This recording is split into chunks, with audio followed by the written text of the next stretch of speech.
आज की क्लास में हम मिडवाइफरी ओबीजी के अलावा है जो कुछ क्वेश्चन एनाटॉमी के भी डिस्कस करने वाले हैं, क्योंकि आपके जो भी एग्जाम है, चाहे वो कोई सा भी आपका एग्जाम हो, आपके लिए हर एक क्लासेस इंपॉर्टेंट रहने वाली हैं। एएनएम वालों की भी क्लासेस स्टार्ट कर दी गई हैं। डेली आपको एक क्लास ली जाती है, हिंदी इंग्लिश दोनों में, और जिनके भी अलग अलग जगह के लिए एग्जाम होते हैं उनकी भी क्लासेस है जो आपको अपडेट की जाती हैं। शॉर्ट्स में आपको नॉलेजेबल ऐसी चीजें 30 सेकंड और 50 सेकंड में ऐड की जा रही हैं, जो आपके लिए 5-5 क्वेश्चंस तक कभी कभी एग्जाम्स में आ जाते हैं एक शॉर्ट से। एक शॉर्ट में मान लीजिए आज मैंने अपडेट किया है आपको एक्सियल स्केलेटल सिस्टम की 80 बोन्स होती हैं, कहाँ कौन सी बोन्स होती हैं, तो ये सभी चीजें आप जरूर देखा कीजिए, स्पेशली जो शॉर्ट्स में चीजें अपडेट की जाती हैं। आज की क्लास में कुछ क्वेश्चन आपको एनाटॉमी में डाइजेस्टिव सिस्टम से रहने वाले हैं, कुछ क्वेश्चन आपको ओबीजी के इंक्लूड किए गए हैं। पहला क्वेश्चन यहाँ पे ऐड किया है वो है आपका strongest stimulation for lactation is by. But before that मैं बता दूं कि जो भी लोग पहली बार सीएचओ का एग्जाम दे रहे हैं उनके लिए सीएचओ प्लस एनएचएम के पेपर्स अवेलेबल हैं। आपको डायरेक्ट मेरे व्हाट्सएप नंबर पर कांटेक्ट करके उन पेपर्स को परचेस करना है। आपके लिए 25 पेपर्स, जिसमें आपके एनएचएम प्लस सीएचओ के पेपर्स इंक्लूडेड होंगे, तो वहां पर आपको 25 पेपर से भी ज्यादा आपके पेपर रहेंगे, जिसका चार्ज ओनली आपको 299 रुपीज बस लगने वाला है। डायरेक्ट आप मेरे व्हाट्सएप नंबर पर पेमेंट करके कांटेक्ट करके उन पेपर्स को परचेस कर सकते हैं, और सभी पेपर आपको पीडीएफ फॉर्मेट में अवेलेबल करवाए जाएंगे, सभी ऑफिशियल होंगे, सॉल्व होंगे। पहला क्वेश्चन है यहाँ पर strongest stimulation for lactation is by. तो स्ट्रॉन्गेस्ट स्टिमुलेशन क्या है लैक्टेशन के लिए? मेटक्लोप्रामाइड, सकलिंग, पीपीएच या फिर ब्रोमोक्रिप्टिन। तो ब्रोमोक्रिप्टिन है तो ड्रग यूज की जाती है जो भी माँ अपने बच्चे को फीड नहीं कराना चाहती है उनके लिए। क्लियर? जो माएँ अपने बच्चों को किसी रीजन से फीड नहीं कराना चाहती, या बच्चे की इनकेस डेथ हो गई हो after the delivery, but milk बन रहा है, तो उस मिल्क को स्टॉप करने के लिए ब्रोमोक्रिप्टिन यूज की जाती है। स्टिमुलेशन की बात की जा रही है, जो लैक्टेशन प्रोसेस है उसको स्टिमुलेट कौन करेगा? तो जो ड्रग होगी या फिर जो कंडीशन होगी वो होगी सकलिंग। बेबी जितना ज्यादा सक करेगा उतना ज्यादा लैक्टेशनल प्रोसेस अच्छी रहेगी, मिल्क बनेगा, क्योंकि बेबी के सक करने से जो ऑक्सीटोसिन हार्मोन है ब्रेन को सिग्नल देगा कि भाई ज्यादा से ज्यादा मिल्क है, जो प्रोलैक्टिन हार्मोन है जो ज्यादा से ज्यादा मिल्क बनाने का काम करेगा, और ऑक्सीटोसिन जब बेबी सक करेगा तो ऑक्सीटोसिन एक्टिवेट होगा, आफ्टर दैट क्या करेगा? मिल्क इजेक्शन का काम करेगा। तो यहाँ पर आपके 4-5 क्वेश्चन बन गए। पहला स्ट्रॉन्गेस्ट स्टिमुलेशन तो क्या होगा? सकलिंग, बेबी का ब्रेस्ट को सक करना। दूसरा आपका बनता है कौन सी मेडिसिन यूज की जाती है यदि माँ अपने बच्चे को फीड नहीं कराना चाहती है। तीसरा क्वेश्चन आपका बनता है यहाँ पर कि जो भी लैक्टेशनल मेथड है, लैक्टेशनल मेथड की अलग अलग स्टेप होते हैं। यहाँ पे देखिए आप, पहली होती है मेमोजेनेसिस, मतलब ब्रेस्ट है जो डेवलपमेंटल स्टेज में ब्रेस्ट है वो फंक्शनल स्टेट में भी है। मेमोजेनेसिस का मतलब है ब्रेस्ट का फंक्शनल स्टेट में डेवलप होना। दूसरा स्टेप होता है लैक्टोजेनेसिस, मतलब synthesis and secretion of milk from the breast alveoli. Breast alveoli में क्या होगा? मिल्क का सिंथेसाइजेशन होना, और आफ्टर जब बेबी सक करेगा तो उस मिल्क का सीक्रेशन भी होना। गैलेक्टोकाइनेसिस मतलब कुछ है जो इजेक्ट किया जाना है, और यहाँ पर हेल्प करेगा oxytocin hormone, ejection of milk outside the breast. Last में प्रोसेस होती है गैलेक्टोपोइसिस। तो ऐसा नहीं है कि मिल्क बनते जा रहा, कुछ टाइम पे मिल्क खत्म भी होगा, तो उस प्रोसेस को मेंटेन करके रखना क्या है? गैलेक्टोपोइसिस। जैसे यूट्रस का इन्वोल्यूशन होता है कि यूट्रस वापस से अपने नॉन प्रेग्नेंट स्टेट में रिवर्ट बैक होती है, वैसे ही यहाँ पर ब्रेस्ट भी आफ्टर जब बेबी फीड करना स्टॉप कर देते हैं, लैक्टेशनल मेथड स्टॉप हो जाती है, ब्रेस्ट भी क्या हो जाते हैं? श्रिंक हो जाते हैं, एज कम्पेयर टू जो ब्रेस्ट फीडिंग मदर है। और जो माएँ बच्चे को फीड नहीं कराती हैं, या फिर पोस्ट लैक्टेटिंग मदर है, मतलब फीड कराने के बाद बच्चे ने ब्रेस्ट मिल्क है जो छोड़ दिया है, उनमें चेंजेस देखने को मिलेंगे। तो क्या है? Involution. Clear? Next is after the delivery the doses of tablet calcium carbonate with vitamin D3। तो विटामिन B3 और कैल्शियम कार्बोनेट का कितना डोज दिया जाता है? विटामिन B3 और कैल्शियम कार्बोनेट की टैबलेट दी जाती है, कितना डोज दिया जाता है after the delivery? 1 tablet a day for 6 months, 2 tablet a day for 6 months, 2 tablet a day for 9 months या फिर 3 tablet a day for 6 months। और ये क्यों दिया जाता है? प्रेगनेंसी में तो कैल्शियम दिया ही जाता है, विटामिन D3 दिया जाता है, लेकिन ये आफ्टर द डिलीवरी भी दिया जाता है माँ के साथ साथ बच्चे के लिए भी, ताकि जो माँ बच्चे को फीड कराती है तो उसको ज़्यादा कैलोरीज, ज़्यादा मिनरल्स, हर एक चीज़ ज़्यादा की ज़रूरत है, क्योंकि बच्चा है जो पूरा माँ पे डिपेंडेंट रहेगा, इसीलिए एक्स्ट्रा कैलोरीज, माँ की बोन्स की जो डेंसिटी है वो भी कम होने लगती है फीडिंग कराने के टाइम पर, इसीलिए माँ को क्या किया जाता है? कैल्शियम कार्बोनेट और विटामिन D3 की है जो 2 टैबलेट 6 महीने तक कंटिन्यू करने के लिए कही जाती हैं। Next one is which of the following will not be identified as high risk pregnancy. तो इनमें से कौन सी है जो हाई रिस्क प्रेगनेंसी में आइडेंटिफाई नहीं की जाएगी? फर्स्ट ऑप्शन है G2P1A0L1। ए यहाँ पर GTPL स्कोरिंग है 38 weeks with previous LSCS। G1P0A0L0 34 weeks pregnant with pre eclampsia. G1P0A0L0 38 weeks and height 156 centimetre. अब क्वेश्चन ध्यान से देखें आप। फर्स्ट ऑप्शन में कहा है कि ग्रेविडा 2 टाइम्स है, प्रीटर्म प्रेगनेंसी एक हो चुकी है, अबॉर्शन नहीं हुआ है, लेकिन एक लाइव बर्थ है, 38 वीक की प्रेगनेंसी, लेकिन इसके पहले LSCS हो चुका है। जो भी डिलीवरी LSCS से पहले हुई है तो दूसरी प्रेगनेंसी को भी हाई रिस्क में ही कंसीडर किया जाता है। क्लियर? क्योंकि एक पहली प्रीटर्म हो चुकी है इसलिए। फिर दूसरे में कहा है कि G1 है, मतलब पहली बार प्रेग्नेंट है, ना लिविंग चिल्ड्रन है, ना अबॉर्शन हुआ, ना प्रीटर्म हुआ, लेकिन 34 वीक की प्रेगनेंसी है, साथ में हाई BP की समस्या है, प्री एक्लेम्सिया का केस है, तो ये भी हाई रिस्क होगा। प्री एक्लेम्सिया, एक्लेम्सिया एंड जो एक्लेम्प्टिक सीजर्स हो गए, हाई BP की समस्या हो गई, डायबिटीज हो गई प्रेगनेंसी में, ये सब क्या है? High risk pregnancy, ectopic pregnancy हो गई। फिर नेक्स्ट ऑप्शन है G1P0A0L0 38 weeks pregnancy and height 156 centimetre. तो यहाँ पर जो हाई रिस्क प्रेगनेंसी नहीं होगी वो कौन सी होगी? वो होगी ऑप्शन नंबर C, क्योंकि पहली बार प्रेग्नेंट है, ना प्रीवियस प्रीटर्म की हिस्ट्री है, ना अबॉर्शन की है, और हाइट भी अच्छी है, 156 सेंटीमीटर है। तो यहाँ पर क्या है? नॉर्मल प्रेगनेंसी में कंसीडर की जाएगी।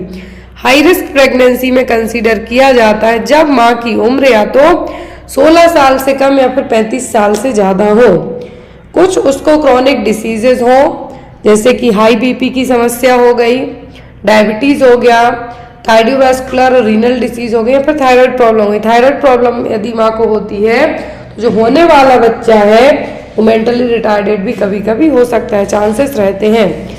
RH आइसो इम्यूनाइजेशन की कंडीशन बनी हो माँ को तो भी है जो क्या है? हाई रिस्क प्रेगनेंसी में कंसीडर किया जाएगा। स्टिल बर्थ, मतलब जो हिस्ट्री रही है प्रीवियसली माँ की है जो हिस्ट्री, मतलब पहले बच्चे यूट्रस में डेथ हुई हो बच्चे की, तो वो क्या है? हिस्ट्री में कंसीडर किया जाएगा।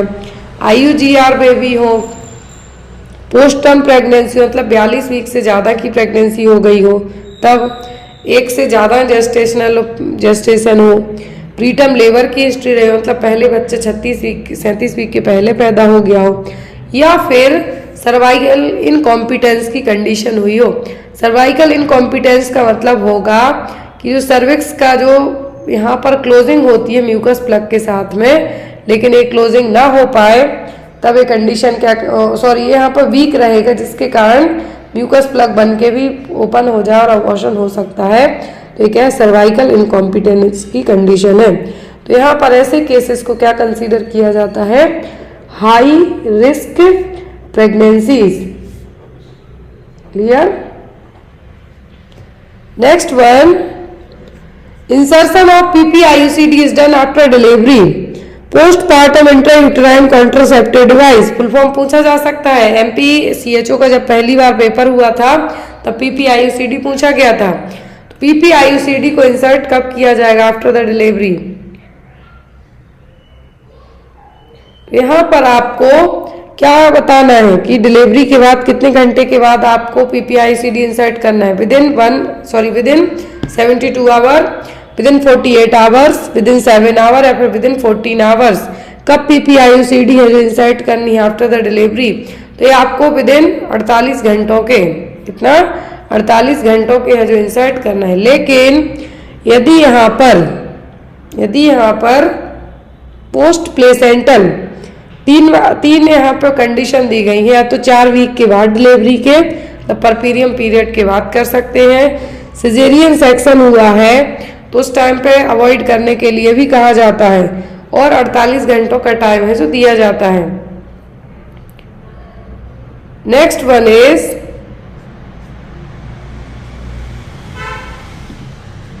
विच is the number of feeding tube used to feed newborn baby के लिए कितने साइज की फीडिंग ट्यूब यूज की जाएगी, 6, 8, 9 या फिर 10। यहाँ पर जो इंटरनल डायमीटर की बात की जा रही है, जो चौड़ाई है अंदर ट्यूब की कितनी होगी, 6 होगी, 8 होगी, 9 होगी कि 10 होगी, ये होगी 6। कितना 6 जो फ्रेंच गॉज है वो है, यहाँ पर जो इंटरनल डायमीटर है वो क्या है, फ्रेंच गॉज है, कितना होगा 6, और वो कैसे कलर की होगी, ग्रीन कलर की। Next one, in how many days umbilical cord fall in normal full term healthy newborn. तो एक जो हेल्दी न्यूबॉर्न है उसकी अम्बिलिकल कॉर्ड कितने दिनों के अंदर अपने आप से गिर जाती है, 2 से 3 दिन, 3 से 5 दिन, मोर देन 7 डेज या फिर मोर देन 14 डेज। तो नॉर्मली यदि हम बात करते हैं हेल्दी न्यूबॉर्न की बात की जा रही है, टर्म भी और हेल्दी भी। टर्म मतलब 37 हफ्तों के बाद बच्चा पैदा हुआ है, और हेल्दी है बच्चा मतलब यहाँ पर बच्चा हेल्दी तंदुरुस्त हुआ है, मतलब 2.5 kg से ज़्यादा का वजन के साथ हुआ है।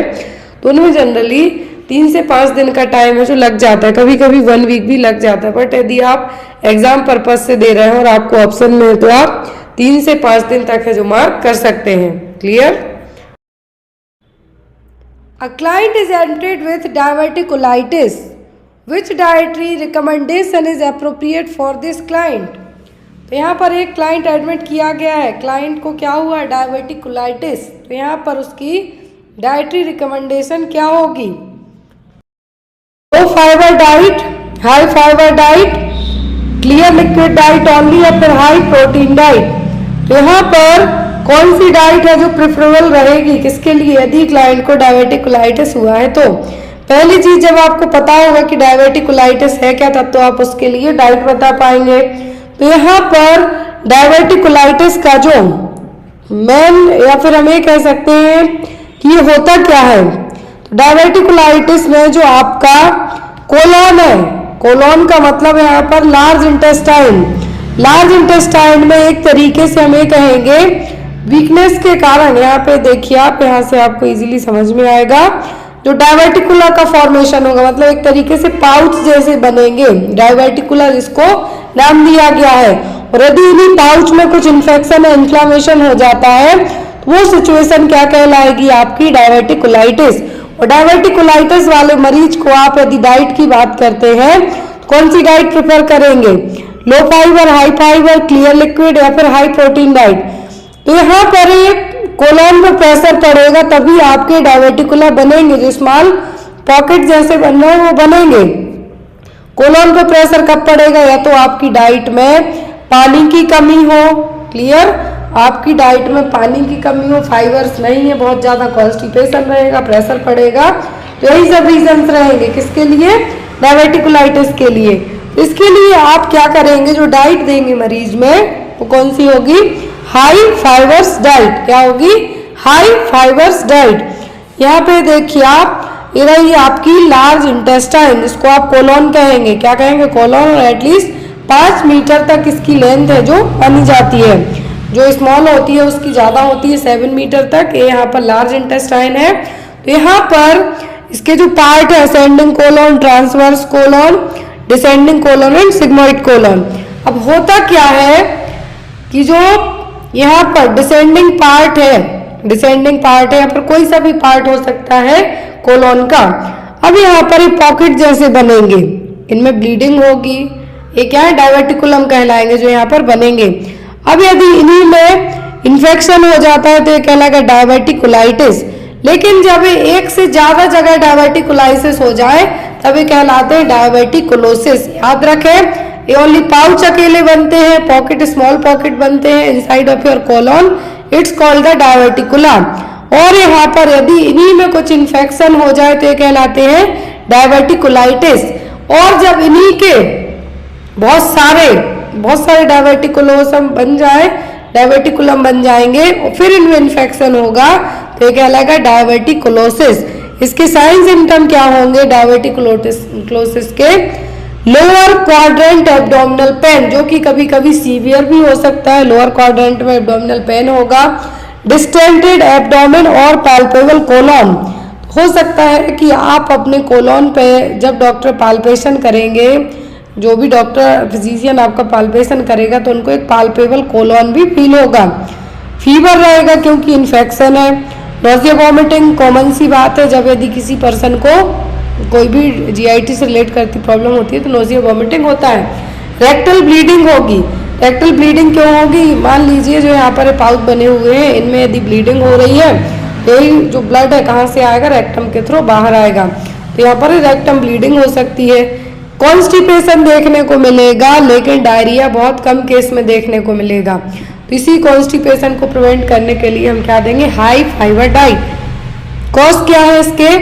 आर्टेरियल हाइपरटेंशन, मतलब जो यहाँ पे ब्लड फ्लो हो रहा है, इस ब्लड फ्लो में कुछ यदि प्रेशर ज़्यादा हो तो उसके कारण भी ये सिचुएशन डेवलप हो सकती है। इम्यूनोसप्रेशन, मतलब कोई भी आपको इम्यूनोसप्रेसिव डिसीज है, HIV हो गई या फिर कोई सी भी ऑटोइम्यून डिसीज हो गई, ओबेसिटी, विटामिन डी की कमी, तो ये सब क्या रीजन है। अब यदि यहाँ पर यही डायवर्टिकुलाइटिस क्या हो, कॉम्प्लिकेशन की बात करें तो होंगे बावल ऑब्स्ट्रक्शन। बावल ऑब्स्ट्रक्शन क्यों होंगे? क्योंकि यहाँ पर ये बहुत ज़्यादा बन गए। मान लीजिए यहाँ पर ये जो कोलोन में बहुत ज़्यादा डायवर्टिकुलाइटिस बन गए थे, यहाँ पर जो आपका जो भी मटेरियल है, जो अनडाइजेस्टेड मटेरियल होता है वो कोलोन में ही आता है। यहाँ पर मान लीजिए कुछ ऑब्स्ट्रक्शन हो गया था ना, यहाँ का आइटम बाहर ही नहीं आ पाएगा, तो ये क्या हो गया? यहाँ पर ऑब्स्ट्रक्शन। पेरिटोनाइटिस, कभी कभी बस्ट आउट हो जाए, ये जो डायवर्टिकुलोसिस और डायवर्टिकुलाइटिस है क्या हो जाए? बस्ट हो जाए, तो यहाँ पर क्या होगा? परफोरेशन होने के चांसेस बढ़ जाएंगे। पेरिटोनाइटिस हो सकता है, जो यहाँ पर लेयर है पेरिटोनियम है उसकी कवरिंग में इन्फेक्शन होने के चांसेस रहेंगे। एब्सिस हो सकता है, फिस्टुला हो सकता है, ब्लीडिंग हो सकती है। तो ये सब कॉम्प्लिकेशन होगी यदि इसको प्रॉपर ट्रीट नहीं किया गया। डायग्नोसिस के लिए तो वही है कि आप इन्फेक्शन है तो उसके लिए यूरिन टेस्ट कराएंगे और यहाँ पर लिवर एंजाइम टेस्ट कराएंगे कि कोई लिवर से रिलेट करती हुई प्रॉब्लम से तो आपका पेन नहीं हो रहा है। स्टूल टेस्ट कराएंगे यदि किसी पर्सन को डायरिया का केस होता है। USG कराएंगे जिससे प्रॉपर पता चल जाएगा। एंड देन CT स्कैन कराएंगे तो CT स्कैन में और कंफर्म हो जाएगा कि कितना सीवियरिटी है और किस तरीके से इस चीज को ट्रीट किया जाना है। तो आई होप आपको पूरे पॉइंट्स क्लियर हो गए हैं डायवर्टिकुलाइटिस को लेके। Next is a client is diagnosed with Crohn's disease. The nurse should anticipate which of the following symptom. तो यदि किसी पर्सन को Crohn's disease हुई है तो एज अ नर्स आप कौन से सिम्टम है जो एंटिसिपेट करेंगे? Blood diarrhoea, severe constipation, painless jaundice, abdominal pain and cramping. Crohn's disease में होगा क्या? जो यहाँ पर इस मरीज को यदि Crohn's disease हुई है तो कौन से सिम्टम आपको उसमें देखने को मिलेंगे? तो यहाँ पर Crohn's disease क्या है? GI ट्रैक्ट में होने वाला इन्फ्लामेशन है। अब ये आपके कहाँ से? स्टमक से लेके एनस तक के एरिया को अफेक्ट कर सकता है। कहाँ से? स्टमक से एनस तक के एरिया को अफेक्ट कर सकता है। क्या है? Crohn's disease इन्फ्लामेशन है आपके GI ट्रैक्ट में होने वाला।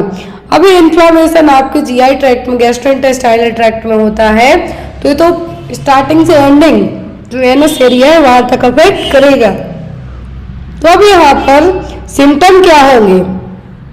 तो आपको लगेगा डायरिया भी हो सकता है, कॉन्स्टिपेशन बहुत रेयरली देखने को मिलता है ऐसे केसेस में। अब यहाँ पर एब्डोमिनल पेन और क्रैम्पिंग सबसे कॉमन साइन यहाँ पे माना जाएगा किसका? Crohn's disease का।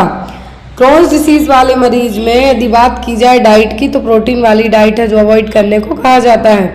ये देखिए यहाँ पर जो नॉर्मल आपका ल्यूमेन होती है कोलोन की, वो इस तरीके से रहेगी जो फर्स्ट इमेज में आपको दिख रही है। कोलोन की जो ल्यूमेन है वो ऐसी रहेगी। लेकिन जब क्रोन्स डिसीज की कंडीशन होगी, क्रोनिक मतलब लंबे टाइम से इन्फ्लामेशन है, कहाँ पर, जीआई ट्रैक्ट में, जो आपके स्टमक से होते हुए एनस तक रहेगा। तो इन्फ्लामेशन या तो आपकी लार्ज इंटेस्टाइन में हो सकता है, स्मॉल में हो सकता है, या फिर एनल एरिया में हो सकता है। तो यहाँ पर इसके कारण ब्लड भी कभी कभी देखने को मिल सकता है। कहाँ पर ब्लड देखने को मिलेगा, स्टूल में। लेकिन मोस्ट ऑफ दी क्या होगा, एब्डोमिनल पेन और क्रैम्पिंग। क्रैम्पिंग का मतलब है कि आपको ऐसे लगेगा कि जैसे पेट में कुछ हो रहा है, तो वही एब्डोमिनल पेन और क्रैम्पिंग है जो देखने को मिलेगी किसमें, क्रोन्स डिसीज में, और जीआई ट्रैक्ट का इन्फ्लामेशन है। Next one, the most important nursing intervention to correct skin dryness is, यदि किसी पर्सन को स्किन ड्राइनेस होती है तो कौन से इंटरवेंशन आप है जो यहाँ पे अपनाएंगे। Consult the dietitian about increasing the patient fat intake and take necessary measures to prevent infection. दूसरा ऑप्शन है, ask the physician to refer the patient to a dermatologist and suggest that the patient wear home laundered sleepwear. Encourage the patient to increase his fluid intake. Use non-irritating soap when bathing the patient and apply lotion to the involved area. Avoid bathing the patient until the condition is remedied and notify the physician. तो आप skin dryness के लिए क्या करेंगे, तो यहाँ पर first option में है कि डाइटिशियन को कंसल्ट करें, आपकी फैट इंटेक ले पर्सन यहाँ पर, जिससे इन्फेक्शन प्रिवेंट किया जा सके। दूसरे में है कि पेशेंट को डर्मेटोलॉजिस्ट के पास भेजा जाए।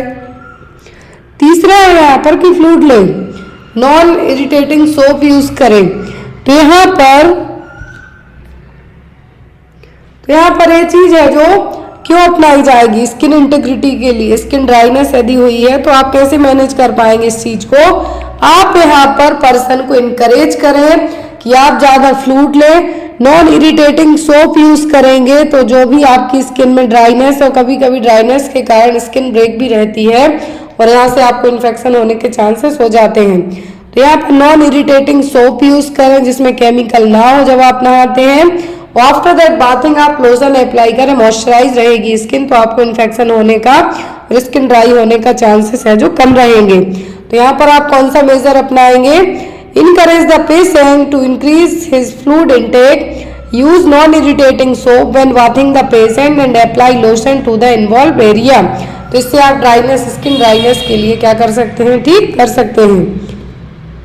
Next is when bathing the patient's extremities, the nurse should use long firm strokes from the distal to the proximal area। The technique or this technique, जब भी आप पर्सन को क्या कर रहे हैं, एक्सट्रीमिटीज को नहला रहे हैं, क्लीन कर रहे हैं, एज अ नर्स आप क्या यूज कर रहे हैं, फर्म स्ट्रोक यूज करते हैं जो कि डिस्टल से प्रॉक्सिमल एरिया तक यूज किए जाएंगे। इस टेक्निक का एम क्या है, provides an opportunity for skin assessment, avoid undue strain on the nurse, increase venous blood return, cause vasoconstriction and increase the circulation. तो यहाँ पर पेशेंट की एक्सट्रीमिटीज जब आप क्लीन करते हैं तो एज अ नर्स आप फर्म और लॉन्ग स्ट्रोक क्यों यूज कर रहे हैं डिस्टल टू प्रॉक्सिमल एरिया में, ताकि वीनस ब्लड रिटर्न को क्या किया जाए, इंक्रीज किया जाए। जब वीनस ब्लड रिटर्न यहाँ पर क्या होगा, डिस्टल टू प्रॉक्सिमल एरिया में फ्लो होगा, तो यहाँ पर वीनस स्टेसिस को आप प्रिवेंट कर सकते हैं। और एक गुड पर्सनल हाइजीन के साथ साथ आपके लिए जो ब्लड फ्लो है उसके लिए भी हेल्पफुल रहेगा। तो यहाँ पर आपको क्या करना है, पर्सन के लिए आप जो लॉन्ग फर्म स्ट्रोक्स यूज करते हैं डिस्टल टू प्रॉक्सिमल एरिया में, क्यों कर रहे हैं वो आप, ताकि इंक्रीज वीनस ब्लड रिटर्न हो सके। Next is vivid dreaming occurs in which stage of sleep. तो विविड ड्रीमिंग किस स्टेज में स्लीप की आपको सपने ज्यादा आते हैं, stage 1 non RAM rapid eye movement stage, stage 2 non RAM delta stage. तो 4 स्टेज होती हैं स्लीपिंग पैटर्न की। विविड ड्रीमिंग मतलब जब आप बहुत गहरी नींद में होते हैं तभी आपको सपने आते हैं, ऐसा नहीं कि आपको लेटते ही साथ आए, वो आप भूल जाते हैं कभी कभी। तो यहाँ पर जब आपको सपने आते हैं मतलब आप बहुत गहरी नींद में जा रहे हैं, और ये होता है आपका कब, रैपिड आई मूवमेंट स्टेज में, REM में। किसमें, REM में। फर्स्ट होती है NREM, कौन सी, NREM non rapid eye movement stage, जिसमें आप जैसे ही लेटे हुए हैं आप, लेकिन आपके 5 से 10 मिनट वाली उसमें क्या हो जाएगी, नींद खुल जाएगी। Wakefulness and sleeping. फिर दूसरी होती है सेकेंड स्टेज, कौन सी, NREM, non rapid eye movement stage second. तो यहाँ पर बॉडी टेम्परेचर कम होगा, हार्ट रेट कम होगी, आपका ब्रेन है जो गहरी नींद के लिए आपको क्या करेगा, भेजेगा, एक तरीके से हम कहेंगे। तो होती जनरली लास्ट अप्रोक्सीमेट 20 मिनट तक की। फिर NREM, जिसमें आपकी मसल रिलैक्स होती हैं, बीपी जो बीपी है आपका, ब्रीदिंग रेट है नॉर्मल रहेगा, आप गहरी नींद में चले जाएंगे। डीपेस्ट स्लीप सबसे यदि पूछे तो होती है NREM स्टेज थर्ड में। फिर जब आपको सपने आना स्टार्ट होते हैं, इस टाइम पे आपका ब्रेन बहुत एक्टिव हो जाता है, आपकी बॉडी रिलैक्स रहेगी, इमोबिलाइज रहेगी और आपको सपने आते हैं, वो आंखें जिसमें आपकी ऐसे घूमेंगी, तो वो कहलाती है rapid eye movement stage. Vivid dreaming कब होगा आपका, रैपिड आई मूवमेंट स्टेज में। Next is the natural sedative in meat and milk products that can help induce the sleep is. तो यहाँ पर मीट और मिल्क प्रोडक्ट जैसे कि गर्म दूध हो गया, उसमें ऐसा कौन सा नेचुरल सेडेटिव होगा जिससे आपको नींद आएगी। फ्लोराजेपाम, टेमाजेपाम, मेथोट्राइमेप्राज़ोन या फिर ट्रिप्टोफैन। क्या होगा नेचुरल सेडेटिव, मतलब आपने कुछ मिलाया नहीं है, ना मीट में मिलाया है, ना ही मिल्क के प्रोडक्ट में, स्पेशली गर्म दूध में, लेकिन आपको उनके खाते ही साथ आपको नींद आना स्टार्ट हो जाती है। इंड्यूस द स्लीप, तो क्या कौन सा यहाँ पर होगा, फ्लोराजेपाम होगा, टेमाजेपाम होगा, मेथोट्राइमेप्राज़ोन होगा कि ट्रिप्टोफैन होगा। तो नेचुरल सेडेटिव्स का काम यहाँ पे आपका क्या करेगा, वो होगा ट्रिप्टोफैन। क्या करेगा, ट्रिप्टोफैन। जैसे आपके घर में जो नानी दादी मम्मी लोग हैं वो क्या कहती हैं, गर्म दूध पी के अच्छी नींद आती है। क्यों, क्योंकि इसमें एक ऐसा आइटम रहेगा कि गर्म दूध, गुनगुना दूध पीने से आपको नींद क्यों आएगी, क्योंकि इसमें क्या है, ट्रिप्टोफैन है। इसी ट्रिप्टोफैन के कारण आपको नींद आना स्टार्ट होगी। ये ट्रिप्टोफैन क्या नेचुरल सेडेटिव है। यहाँ पे अदर ऑप्शन दिए हुए हैं, फ्लोराजेपाम, टेमाजेपाम और मेथोट्राइमेप्राज़ोन। यहाँ पर हिप्नोटिक सेडेटिव्स हैं। क्या, हिप्नोटिक सेडेटिव्स हैं। इनका यूज किया जाता है किसी न किसी एंजाइटी को या फिर हिप्नोटाइज करने के लिए, नींद लाने के लिए। लेकिन नेचुरल की बात करें तो मिल्क और मिल्क प्रोडक्ट में ट्रिप्टोफैन नाम का अमीनो एसिड होगा। क्या होगा, ट्रिप्टोफैन नाम का अमीनो एसिड होगा, जो अमीनो एसिड आपके सोने के लिए, स्लीप को प्रमोट करने के लिए हेल्पफुल रहेगा। तो इसीलिए यहाँ पर जो प्रिकर्सर की तरह काम करे, जो आपकी बॉडी में जो सेरोटोनिन न्यूरोट्रांसमीटर है, उनके लिए एज अ प्रिकर्सर की तरह काम करेगा। कौन, tryptophan.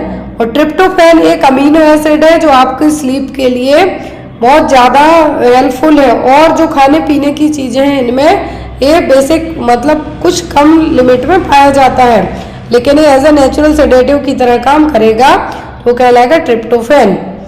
Next one is Kubler Ross 5 successive stage of death and dying are. Kubler Ross की थ्योरी है जो यहाँ पर, उसके 5 स्टेज होती है डेथ, डाइंग की, ग्रीफ की। तो वो कौन सी है, ऑप्शन में anger, bargaining, denial, depression, acceptance. Next denial, anger, depression, bargaining, acceptance. फिर denial, anger, bargaining, depression and acceptance. Last one is bargaining, denial, anger, depression and acceptance. Kubler Ross की जो 5 सक्सेसिव स्टेज है डेथ और dying patient के लिए, वो क्या है, सबसे पहले आप तो कोई भी हो डिनाई करेगा, डिनाई मतलब मैं नहीं, दूसरे में गुस्सा आएगी बहुत, तीसरे में कहेगा भाई मैंने किसी और को हो जाए प्रॉब्लम, चौथे में वो एट द एंड डिप्रेशन में चला जाएगा और एंड में वो सब चीज़ें एक्सेप्ट कर जाएगा। तो इस चीज़ को क्या कहा गया है, कुबलर-रॉस की थ्योरी, जो डाइंग के लिए, ग्रीफ पर्सन के लिए, डेथ वाले के लिए कंसीडर की जाती हैं। Next is which of the following planes divided the body longitudinally into anterior and posterior region. कौन सा प्लेन है, हमने अलग अलग तरीके के प्लेन पढ़े, फ्रंटल, सेजाइटल, मिड सेजाइटल और ट्रांसवर्स, कोरोनल, ये सब प्लेन पढ़े हुए हैं हमने। तो यहाँ पर जो प्लेन आपकी बॉडी को एंटीरियर और पोस्टीरियर वे में लॉन्गिट्यूडनली डिवाइड करेगा वो कौन सा प्लेन है?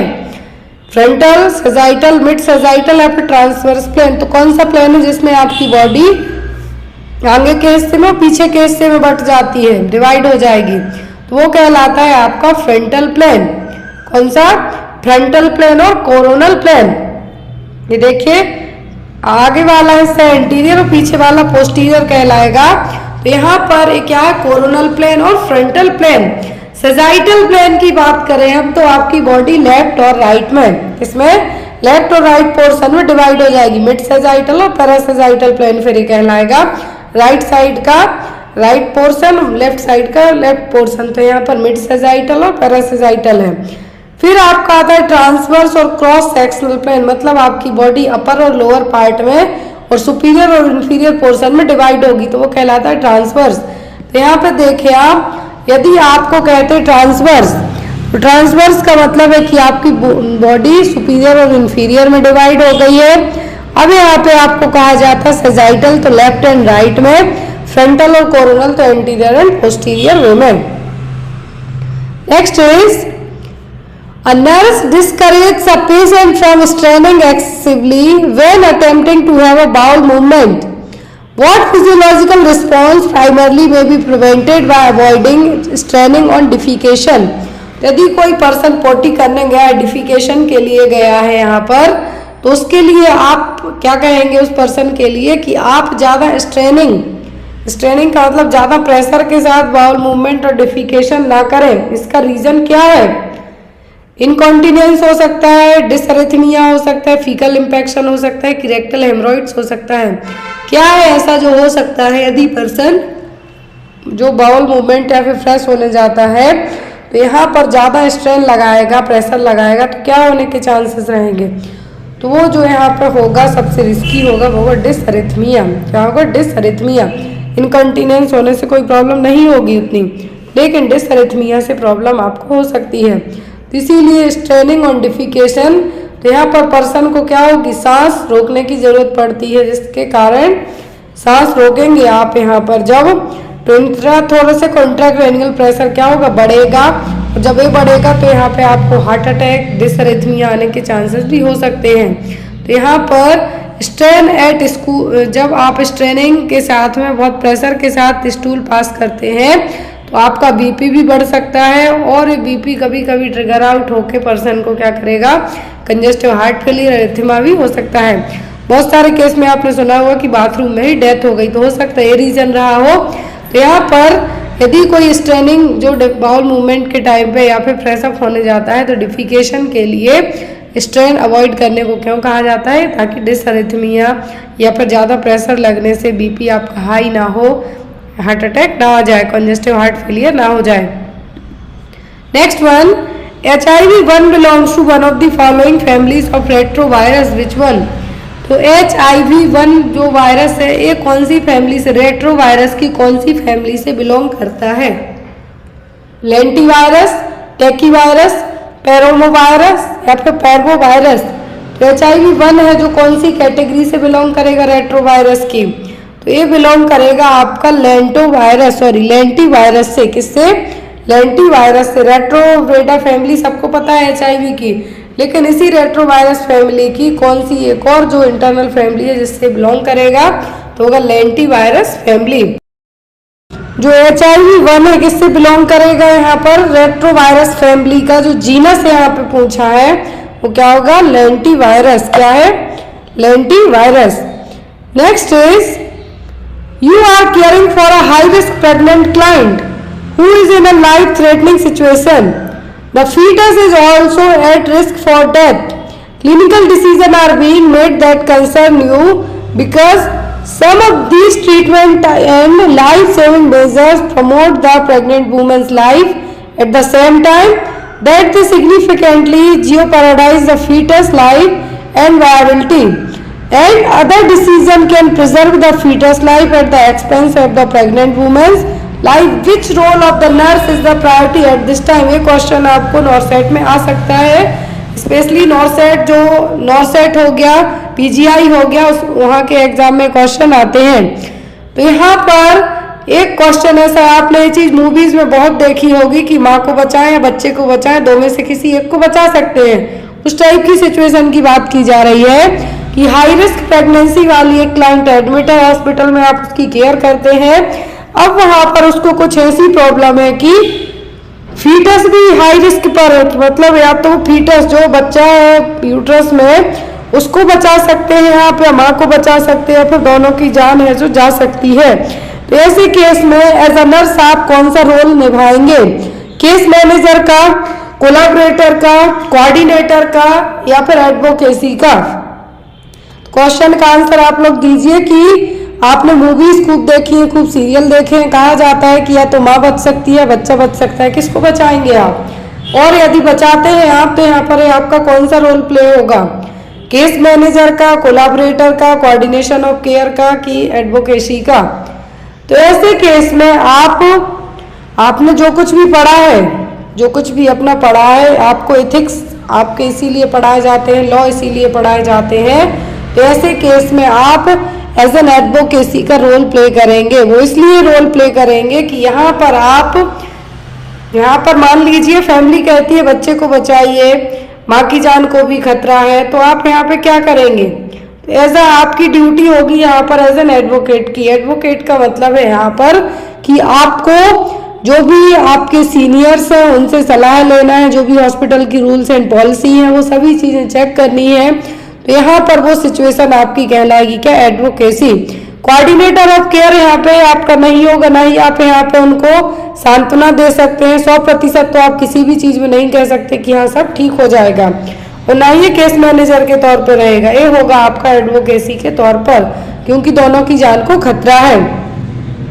नेक्स्ट वन, और यदि इनकेस आपने अपने मन की कर ली तो आपके जो लीगल एथिक्स है, आप पर लीगल इम्प्लीकेशन भी हो सकते हैं, भले आपने कंसेंट साइन करवाए हो, लेकिन इसीलिए आप यहाँ पे क्या करेंगे? एज ए एडवोकेसी के तौर पर आप अपने सीनियर से सलाह लेंगे, आपके जो भी डॉक्टर्स हैं, जो भी हॉस्पिटल की पॉलिसीज हैं, वो सभी चीजें फॉलो करेंगे। Next one is, your client has an allergy to both penicillin and latex. Which of these pathophysiological facts should you apply when you are providing to this client?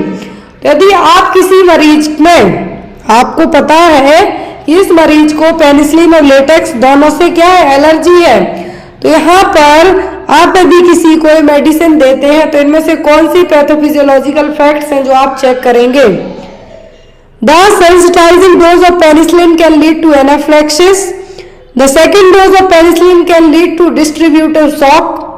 Next, you should be aware of the fact that about 10% of the population has an allergy to both penicillin and latex.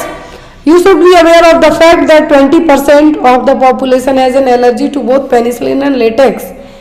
तो यहाँ पर आपकी pathophysiology क्या होगी? आपको पता है कि आपके मरीज को पेनिसिलिन और लेटेक्स दोनों से एलर्जी है, तो यहाँ पे कहा है ऑप्शन नंबर फर्स्ट कि पहला डोज देंगे तो एनाफ्लेक्टिक रिएक्शन होगा। क्या होगा? यदि पेनिसिलिन से किसी को एलर्जी है तो क्या होगा? वो फर्स्ट डोज में एनाफ्लेक्टिक रिएक्शन कॉज करेगी। लेकिन यदि आपको पता ही है कि मरीज को आपके पेनिसिलिन से एलर्जी और आपने जाके इंजेक्शन लगा दिया उसको पेनिसिलिन भर के, तो मरीज को डिस्ट्रीब्यूटिव शॉक हो सकता है, जिसके कारण उसकी जान भी जा सकती है। तो ऐसे केस में आपका जो आंसर आएगा वो क्या होगा? The second dose of penicillin can lead to distributive shock. क्या होगा? डिस्ट्रीब्यूटिव शॉक है जो कॉज कर सकता है सेकेंड डोज, क्योंकि आपके मरीज को ऑलरेडी पेनिसिलिन और लेटेक्स से क्या एलर्जी है। फर्स्ट डोज की मानेंगे कि हाँ एनाफ्लेक्टिक शॉक होगा, लेकिन सेकेंड डोज यदि आपने दे दिया, चाहे आपको पता भी है कि उसको है ये चीज, मरीज को डिस्ट्रीब्यूटिव शॉक के कारण उसकी डेथ हो सकती है। Next is vertigo is due to problem in. तो वर्टिगो किसमें प्रॉब्लम होने के कारण होगा? Middle ear, external ear, tympanic membrane या फिर इनर ईयर। तो जो वर्टिगो की प्रॉब्लम है, जो मेनर्स डिसीज आपने पढ़ी है उसमें जो देखने को मिलेगी, आपके कान में क्या लगेगा? जैसे कुछ स्पिनिंग सेंसेशन हो रहा है। क्या है? आपके कान में लगेगा कि जैसे कुछ स्पिनिंग सेंसेशन हो रहा है, और ये होता है इनर ईयर। कहाँ पर? जो कोक्लियर वाला पार्ट होगा, वेस्टिबो कोक्लियर पार्ट, वहां पर। तो ये कहाँ की प्रॉब्लम है? आपके इनर ईयर की। यहाँ पर आपको लगेगा कि कुछ है जो कान में घूम सा रहा है। क्या है? कान में कुछ स्पिन जैसे हो रहा है, स्पिनिंग सेंसेशन आपको फील होगा। और ये होता है किसमें, मेनर्स डिसीज में। किसमें, मेनर्स डिसीज का जो क्लासिकल साइन है टिनिटस, वर्टिगो। तो यहाँ पर आपका आंसर क्या होगा, inner ear. Next is surgical repair of hernia. तो हर्निया को सर्जिकली रिपेयरिंग करने की प्रोसेस क्या कहलाएगी, लेप्रोस्कोपी, फिस्टुलेक्टोमी, हर्नियोटोमी या फिर हर्नियोरेफ्री। टोमी का मतलब तो काट के सीधा अलग कर देना, सर्जिकली काटना, इंसिजन लगा के, तो वो है यहाँ पर हर्नियोटोमी। लेकिन यहाँ पर रिपेयरिंग की बात की जा रही, तो जब भी रिपेयरिंग की बात की जाए तो रिपेयरिंग का मतलब होता है रेफ्री। और ये क्या होगा यहाँ पर, हर्नियोरेफ्री। क्या कहलाएगा, herniorrhaphy. Next one, the purpose of deep palpation is to assist. तो जब भी आपका पाल्पेशन किया जाता है, जो नर्सिंग असेसमेंट, जो एब्डोमिनल असेसमेंट होता है, तो उसमें जब डीप पाल्पेशन किया जा रहा है तो इसका एम क्या होगा, स्किन टर्गर चेक करना, टेम्परेचर चेक करना, हाइड्रेशन चेक करना, कि ऑर्गन्स को चेक करना। किसके लिए असेस किया जाता है यहाँ पर, यहाँ पर जो असेसमेंट किया जाएगा वो किया जाएगा डीप पाल्पेशन ऑर्गन के लिए। लिवर, स्प्लीन, ये सभी चीजें आपकी चेक की जाती हैं किससे, डीप पाल्पेशन के थ्रू। इंटरनल ऑर्गन्स को असेस करने के लिए क्या किया जाता है, deep palpation. Next one, which of the following is the reason for intradermal injection to be used for testing allergic reaction. तो इंट्राडर्मल इंजेक्शन ही क्यों इंजेक्ट किए जाते हैं यदि कोई एलर्जी चेक की जानी है तो। It is easy to administer, it diffuse rapidly, it diffuse slowly या फिर इट इज लेस पेनफुल। क्यों एलर्जिक रिएक्शन, मान लीजिए आपको कोई भी एंटीबायोटिक की एलर्जी है नहीं, तो उसके लिए आपको इंट्राडर्मल रूट से ही इंजेक्शन लगा के चेक किया जाएगा। तो ये क्यों किया जाएगा, क्योंकि ये इजी है एडमिनिस्टर करना, स्लोली डिफ्यूज होगा या फिर फास्ट डिफ्यूज होगा या फिर पेनलेस होगा, कम पेनफुल होगा। किस रीजन से यहाँ पर किया जाएगा, तो इसका मेन रीजन होगा कि ये स्लो डिफ्यूज होगा। मान लीजिए आपको यदि इससे कोई भी मेडिसिन की टेस्टिंग की जा रही है, आपको एलर्जिक रिएक्शन चेक किया जाना, तो हमेशा ही इंट्राडर्मल रूट अपनाया जाता है। वो इसलिए कि ये धीरे धीरे क्या होगी, डिफ्यूज होगी। इनकेस आपको कुछ एलर्जिक प्रॉब्लम होती है तो स्लोली डिफ्यूज होगी, तो ऐसे केस में आप उस चीज का एंटीडोट देके या फिर उस चीज को ट्रीट कर सकते हैं और पर्सन में उतनी प्रॉब्लम नहीं होगी। तो यही एक मेन रीजन होता है इंट्राडर्मल इंजेक्शन के थ्रू कोई भी एलर्जिक रिएक्शन या फिर एनाफिलैक्टिक रिएक्शन चेक करना है किसी मेडिसिन या फिर किसी फूड को लेके, तो हमेशा इंट्राडर्मल पैच है जो लगाए जाते हैं। क्यों, क्योंकि स्लो डिफ्यूज होगी। अब एक वैक्सीन है जो इंट्राडर्मल इंजेक्शन इंट्राडर्मल रूट से दी जाती है, वो कौन सी है, वो है BCG vaccine. Next one, PPT administer किया जाता है ट्यूबरकुलिन टेस्ट के लिए, तो वो भी किससे किया जाता है, इंट्राडर्मल रूट से। Next is a nurse should monitor intake and output during oxytocin administration because the drug. तो यहाँ पर जब किसी मरीज को ऑक्सीटोसिन दी जाती है तो यहाँ पर एज अ नर्स आप इनटेक और आउटपुट चार्ट चेक करते रहते हैं। क्यों करेंगे, increase the thrust, induce diuretic effect, cause toxicity of kidney या फिर कॉज वाटर रिटेंशन। यदि किसी को ऑक्सीटोसिन दिया जा रहा है तो आप उसमें क्या चेक करेंगे, क्योंकि ये मेडिसिन और क्या कॉज कर सकती है। ऑक्सीटोसिन क्यों दिया जाता है, यूट्राइन कॉन्ट्रैक्शन को अच्छे से लाने के लिए, ब्लीडिंग को प्रिवेंट करने के लिए, जो PPH की कंडीशन है उसको ट्रीट करने के लिए यूज किया जाता है ऑक्सीटोसिन। अब ऑक्सीटोसिन क्या करेगा, यहाँ पर ये as an anti diuretic hormone उसी के जैसा काम करता है, इसीलिए क्या कॉज करेगा, water intoxication. Oxytocin can cause water retention in the body, this is because it is structurally similar to anti diuretic hormone. जो ब्रेसोप्रेसिन और ADH हार्मोन है स्ट्रक्चर के मामले में उसी के जैसा है। तो जब ऑक्सीटोसिन और ADH दोनों रिलीज किए जाते हैं कहाँ से, पोस्टीरियर पिट्यूटरी ग्लैंड से आपके ब्लड में, तो ADH क्या करेगा, आपके ब्लड में पानी कितना होना चाहिए उसको रेगुलेट करेगा। लेकिन यदि जब आपको लंबे टाइम तक ऑक्सीटोसिन इन्फ्यूज किया जाएगा तो यही चीज हाइपोनेट्रेमिया का रीजन भी बन सकती है, वाटर रिटेंशन का रीजन भी बन सकती है, जिसके कारण आपका सिर दर्द होगा, मसल क्रैम्प होंगे। और यहाँ पर क्या किया जाएगा, मरीज में वाटर इंटॉक्सिकेशन की सिचुएशन डेवलप हो सकती है। तो जब भी यदि किसी मरीज को ऑक्सीटोसिन एडमिनिस्टर किया जाता है तो एज अ नर्स आप क्या चीज चेक करेंगे कि मरीज आपको अचानक से तो नहीं बता रहा है कि उसको बहुत ज्यादा पेन हो रहा है, हेडेक हो रहा है, नोजिया हो रहा है, मसल क्रैम्प्स हो रहे हैं। वो इसलिए होगा क्योंकि उसको क्या हो गया है, वाटर इंटॉक्सिकेशन की सिचुएशन डेवलप हो गई है इसलिए। तो यहाँ पर आपका आंसर क्या होगा, कॉज वाटर रिटेंशन और cause water intoxication. Next one, what is the beginning sign of pressure sore? तो प्रेशर सोर का बिगनिंग साइन क्या है, स्वेलिंग, कूलनेस, नमनेस या फिर डिस्कलरेशन। तो यहाँ पर प्रेशर सोर का जो बिगनिंग साइन की बात की जा रही है वो कौन सा है,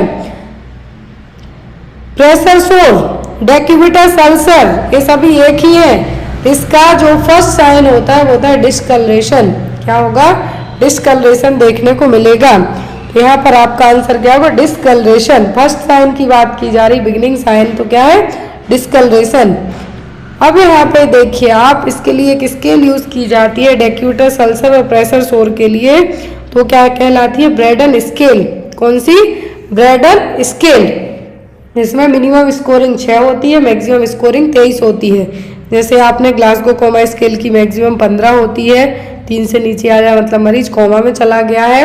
वैसे ही ब्रेडन स्केल की जो मैक्सिमम स्कोरिंग होती है 23 का मतलब पर्सन में ऐसी कोई भी प्रॉब्लम नहीं है। तो यहाँ पर जो ब्रेडन स्केल है यूज की जाएगी किसके लिए, डेक्यूबिटस अल्सर और प्रेशर अल्सर के लिए। प्रिवेंट कैसे कर सकते हैं आप, आपको ये भी आता है प्रेशर अल्सर, तो बार बार फ्रिक्वेंटली पर्सन की पोजीशन को चेंज करके एवरी 2 आवर में, ताकि ब्लड सर्कुलेशन प्रॉपर होते रहे, तो प्रेशर सोर डेवलप ना हो पाए। नेक्स्ट इज स्वे back appearance is in seen in child with the, स्वे बैक अपीयरेंस देखने को मिलेगा कौन से बच्चे में, काइफोसिस वाले में, लॉर्डोसिस वाले में, टेलीपेस वाले में, कि ऑल ऑफ दी अबव में। किस तरीके के बच्चे में स्वे बैक अपीयरेंस देखने को मिलेगा, स्वान की नेक होती है उस तरीके की बात की जा रही है, तो किसमें देखने को मिलेगा, ये देखने को मिलेगा लॉर्डोसिस वाले पर्सन में। किसमें, लॉर्डोसिस वाले में। तो यहाँ पर आपका आंसर क्या होगा, लॉर्डोसिस। एक डिफॉर्मिटी है स्पाइन बोन, जो बैकबोन है आपकी स्पाइन है उसकी डिफॉर्मिटी, जिसमें पर्सन का जो जैसे स्वान होता है उस तरीके से आपकी वर्टिब्रा रहेगी, और यहाँ पर मोर देन नॉर्मल से है जो ज्यादा क्या रहेगी, इनवर्ड रहेगी। बैक कर्व क्या है, अंदर की तरफ रहेगी, इसके कारण बच्चा कैसा दिखेगा, स्वे बैक, जो स्वान की नेक होती है उस तरीके से। तो यहाँ पर क्या है, sway back appearance and it's seen in the lordosis. Thoracic way में, थोरेसिक जो आपका वर्टिब्रल कॉलम है वहां पर प्रॉब्लम होगी तो काइफोसिस कहलाएगी, लंबर एरिया में होगा तो lordosis. Next is which type of epithelial is efficient in generating new cells to replace dead cells damaged by mechanical friction. कौन से टाइप के एपिथेलियल टिश्यू में ये ताकत रहेगी या फिर नई सेल्स को जनरेट करेगा, पुरानी जो डेड सेल्स है उनको डैमेज करके बाय मैकेनिकल फ्रिक्शन के। कौन से ऐसे एपिथेलियल टिश्यू हैं, ट्रांजिशनल, कॉलमनार, स्ट्रेटिफाइड या फिर स्क्वेमस एपिथेलियम। क्वेश्चन आते हैं एग्जाम में तो आपको जरूरी नहीं यही से वहाँ एपिथेलियल में से आपको कोई से भी क्वेश्चन आ सकते हैं। यहाँ पर जो कहा गया है कि न्यू सेल्स को रिप्लेस करेगा, जो डेड सेल्स है उनको डैमेज करेगा मैकेनिकल फ्रिक्शन से, और जो नई सेल्स है उनको रिप्लेस किया जाएगा। तो कौन से टिश्यूज होंगे, तो होंगे stratified epithelial tissue, stratified epithelial tissue. तो यहाँ पर होते हैं सिंपल, स्ट्रेटिफाइड और स्ट्रेटिफाइड कोलमनार। यहाँ पर ये अलग अलग तरीके के अलग अलग जगह प्रेजेंट रहते हैं, कि जो आपको एग्जाम में या तो रेस्पिरेटरी ट्रैक्ट के जो ट्रैकिया वाले एरिया में वहाँ पे कौन से हैं, और यूट्रस में कौन से हैं, तो ये आपको इस तरीके से पूछे जा सकते हैं। तो यहाँ पर क्या कहा गया है कि जो एपिथेलियल टिश्यू, जो एपिथेलियल में एफिशिएंट मतलब उनकी ये क्षमता है कि वो नई सेल्स को जनरेट करेंगे डेड सेल्स को डैमेज करके, तो वो होंगे स्ट्रेटिफाइड एपिथेलियम टिश्यू। कौन से, स्ट्रेटिफाइड एपिथेलियम टिश्यू।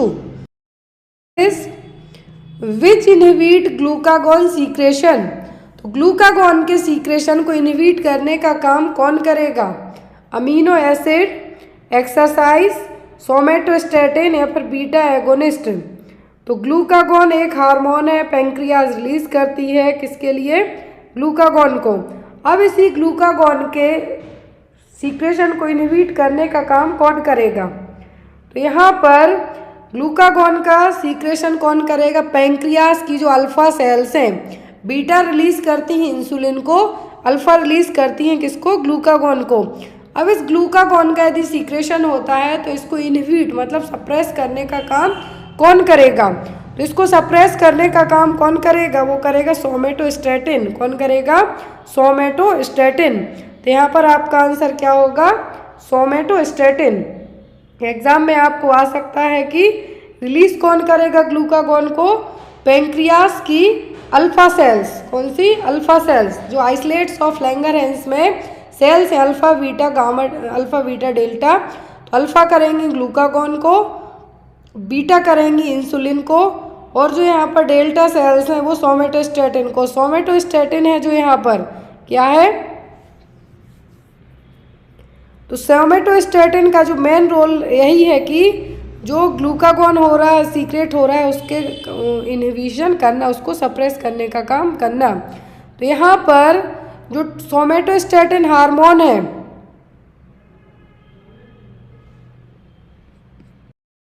के अलावा इंसुलिन को भी सप्रेस करने का काम करेगा।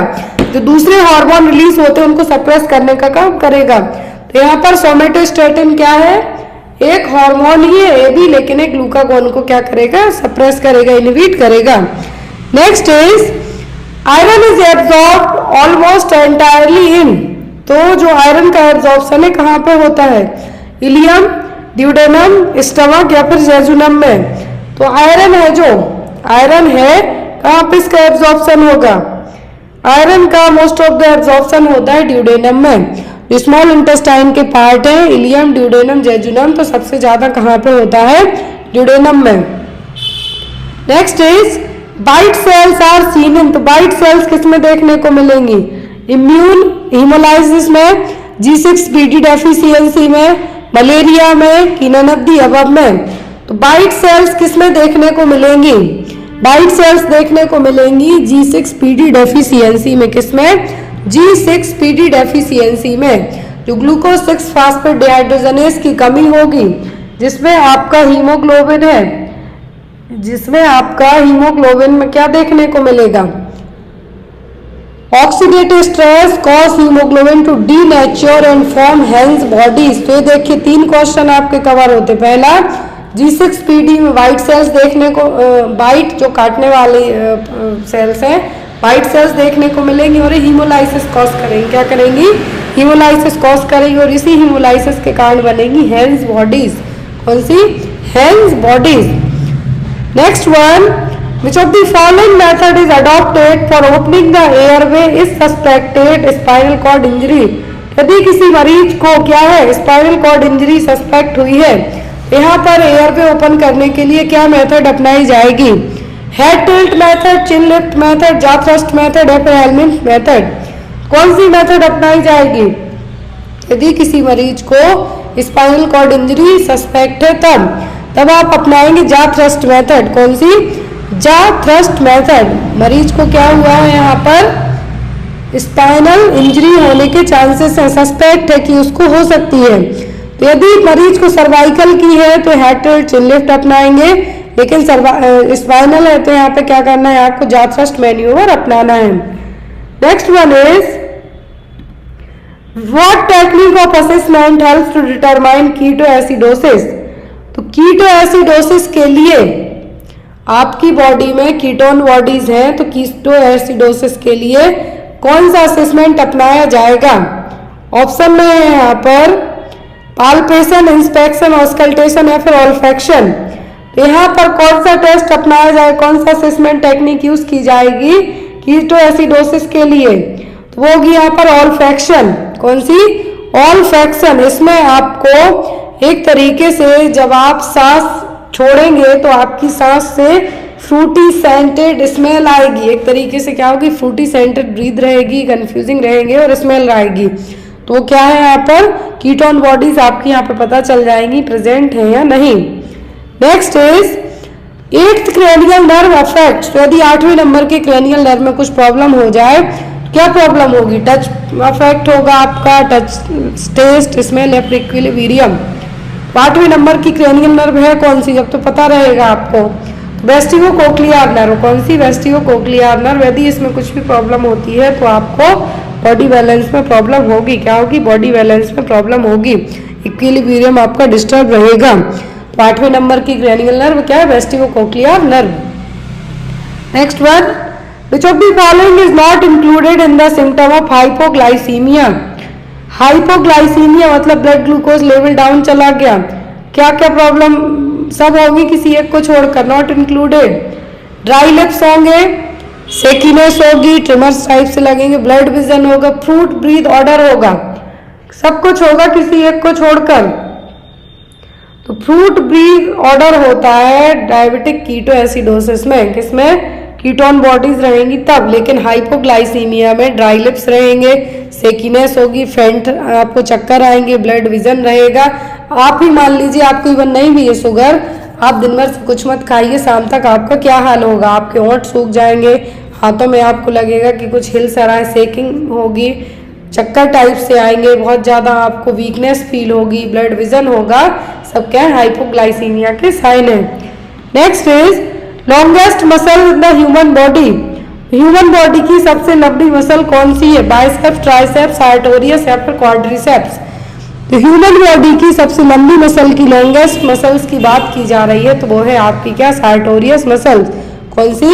सार्टोरियस मसल, जो हर एक एग्जाम में आया है अभी तक तो आया है, अभी नेक्स्ट टाइम की गारंटी नहीं आता है या नहीं। An appendicitis pain is located in which quadrant of the abdomen. ये एग्जाम में आपको आता है, मैकबर्नी पॉइंट यहाँ पे पूछा गया है कि अपेंडिसाइटिस में पेन कहाँ पे, मतलब किस क्वाड्रेंट में होगा? Left lower quadrant, right lower quadrant, left upper quadrant या फिर राइट अपर क्वाड्रेंट में। तो अपेंडिसाइटिस में पेन किस क्वाड्रेंट में होगा? एब्डोमेन के किस क्वाड्रेंट में पेन होगा? तो अपेंडिसाइटिस में यदि पेन की बात करते हैं हम तो ये होगा लेफ्ट लोअर क्वाड्रेंट में। कहाँ पर? Left lower quadrant, sorry right lower quadrant में। जो क्वाड्रेंट का मतलब है 4 हिस्से, क्वाड्रेंट का मतलब होता है 4 हिस्से। अब यहाँ पे एब्डोमिनल एरिया के जो क्वाड्रेंट की हम बात करें तो यहाँ पर अपेंडिसाइटिस में पेन होता है राइट लोअर क्वाड्रेंट में। कहाँ पे? राइट लोअर क्वाड्रेंट में। और इसके लिए हम क्या कहते हैं? McBurney point. ये रहा मैकबर्नी पॉइंट, एग्जाम में आपको पूछा जाता है। 1/3 of the distance laterally on the line. और ये पेन है जो जनरली, इस पेन को हम क्या कहते हैं? McBurney point. पेन कहाँ पे फील होगा? राइट लोअर क्वाड्रेंट में। लेफ्ट साइड आप प्रेस करेंगे, राइट साइड आपको पेन फील होगा। Next one is the laryngeal mask airway location. तो लेरेंजियल मास के एयरवे कहाँ लगाया जाए? ग्लोटिस में, इनफॉर्मेलिटीज, सुप्राग्लोटिक या फिर endotracheal. Laryngeal mask airway की लोकेशन की हम बात करें तो वो एडमिनिस्ट्रेट किया जाता है सुप्राग्लोटिक रीजन में। कहाँ पे? Supraglottic, upper part of the larynx जिसको हम कहेंगे, क्या है? Upper part of the larynx. और सुप्राग्लोटिक वे में यहाँ पर क्या किया जाएगा? इंसर्ट किया जाएगा। जो हिस्सा क्या है? 3 पार्ट होते हैं जनरली लेरिंग्स के, मैंने आपको पहले भी बताया है कि लेरिंग्स के 3 पार्ट होते हैं, सुप्राग्लोटिस, ग्लोटिस और सबग्लोटिस। तो सुप्राग्लोटिस मतलब कि एपिग्लोटिस भी रहेगा, जिसको हम क्या कहते हैं? कैप कहेंगे, ताकि जो आपका एयरवे और जो डाइजेस्टिव ट्रैक्ट वाला पार्ट है उसको क्लोज करके रखेगा, ताकि आपका जो फूड है कहाँ पे ना जाए? रेस्पिरेटरी ट्रैक्ट में एंटर ना कर पाए। तो यहाँ पर जो 3 पार्ट होंगे, सुप्राग्लोटिक, ग्लोटिस और सबग्लोटिस। तो जो एयरवे, जो लेरेंजियल मास के एयरवे है, कहाँ पे ऐड किया, इंजेक्ट किया जाएगा? सुप्राग्लोटिक रीजन में। Next one is the which of the major muscle responsible for breathing in humans. तो ह्यूमन बीइंग में सांस लेने के लिए, ब्रीदिंग के लिए कौन सी मसल रिस्पॉन्सिबल है? सबको पता है। ऑप्शन में ट्रेपेजियस, डेल्टॉइड, डायफ्राम या फिर स्टेनोक्लीडोमास्टॉइड। तो जो एक मेन मसल है जो आपके रेस्पिरेटरी ट्रैक्ट वाले हिस्से को और एब्डोमिनल एरिया को डिवाइड करने का काम भी करती है, वो है डायफ्राम। ये देखिए यहाँ पर डायफ्राम एक ऐसी मसल है जो कि पैरासूट शेप में रहेगी। ऊपर के हिस्से को, रेस्पिरेटरी ट्रैक्ट को ऊपर की तरफ जब सांस लेंगे छोड़ेंगे तो ये मसल आपके जो एब्डोमेन और चेस्ट के बीच के हिस्से को सेपरेट करने का काम करती है। ये क्या है? डायफ्राम, जो कि थिन स्केलेटल मसल है, जो कि चेस्ट और एब्डोमेन के बीच में रहेगी। तो जनरली जब भी आप सांस लेते हैं, contract and flattens when you inhale, तो आपके लंग्स को ऊपर नीचे मतलब सांस लेने छोड़ने में जो हेल्प करती है वो क्या है? Diaphragm muscle. Next one is the Billroth first and Billroth second is the surgical procedure done for. Billroth first second procedure किसके लिए किए जाते हैं? लंग्स कैंसर के लिए, ब्रेस्ट कैंसर के लिए, गैस्ट्रिक कैंसर के लिए या फिर पैंक्रियाटिक कैंसर के लिए। तो ब्लीरूथ फर्स्ट और ब्लीरूथ सेकंड है जो सर्जिकल प्रोसीजर है, ये गैस्ट्रिक कैंसर के लिए किए जाएंगे। किसके लिए? गैस्ट्रिक कैंसर को ट्रीट करने के लिए किए जाएंगे। ब्लीरूथ फर्स्ट है जो more formally Billroth operation first in operation which the pylorus is removed. यहाँ पर देखिए एनास्टोमोसिस जब टर्म यूज किया जाता है मतलब कुछ सिला जा रहा है, जोड़ा जा रहा है। तो ब्लीरूथ फर्स्ट में यहाँ पर गैस्ट्रिक कैंसर में आपके स्टमक की पूरी चीजें इंक्लूड हो जाएंगी। तो यहाँ पर ब्लीरूथ फर्स्ट में पाइलोरस सेक्शन को रिमूव किया जाएगा और सीधा स्टमक को ड्यूडेनम से एनास्टोमोस मतलब अटैच कर दिया जाएगा। तो ब्लीरूथ सेकंड है, ब्लीरूथ सेकंड है, इसमें पूरे स्टमक को ही रिमूव कर दिया जाएगा।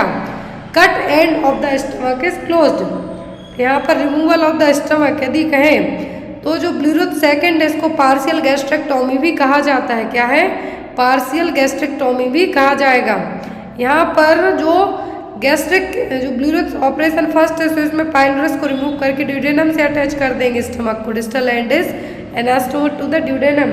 लेकिन जो ब्लीरूथ सेकंड है इसमें पार्शियल गैस्ट्रेक्टोमी भी इसको हम कहेंगे क्योंकि इसमें स्टमक को रिमूव कर दिया जाएगा और सीधा जो जेजुनम है, फर्स्ट पार्ट है स्मॉल इंटेस्टाइन का जेजुनम, वहाँ से सीधा कनेक्ट कर दिया जाएगा। क्लियर है? Next one is when was the BFHI launched? Baby friendly hospital initiative कब लॉन्च किया गया था? 1991 में, 1989, 1990 या फिर 1992?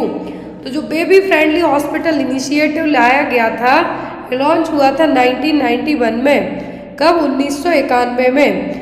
यूनिसेफ और WHO ने मिलकर इसको 1991 में लॉन्च किया था।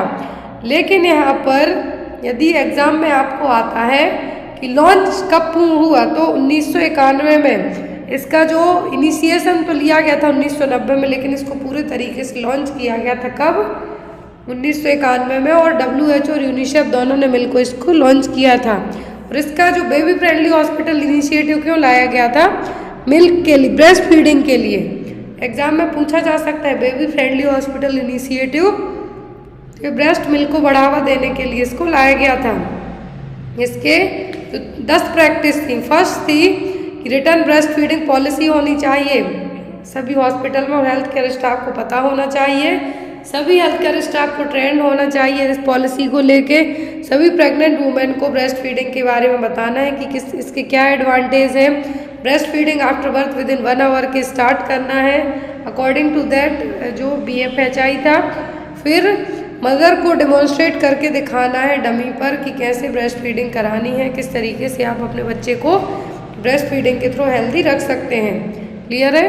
रूमिंग इन सर्विसेज भी इसी प्रोग्राम के तहत लाई गई थी, BFHI के तहत। Next one is nurse is collecting history from a child who was admitted with suspected rheumatic fever.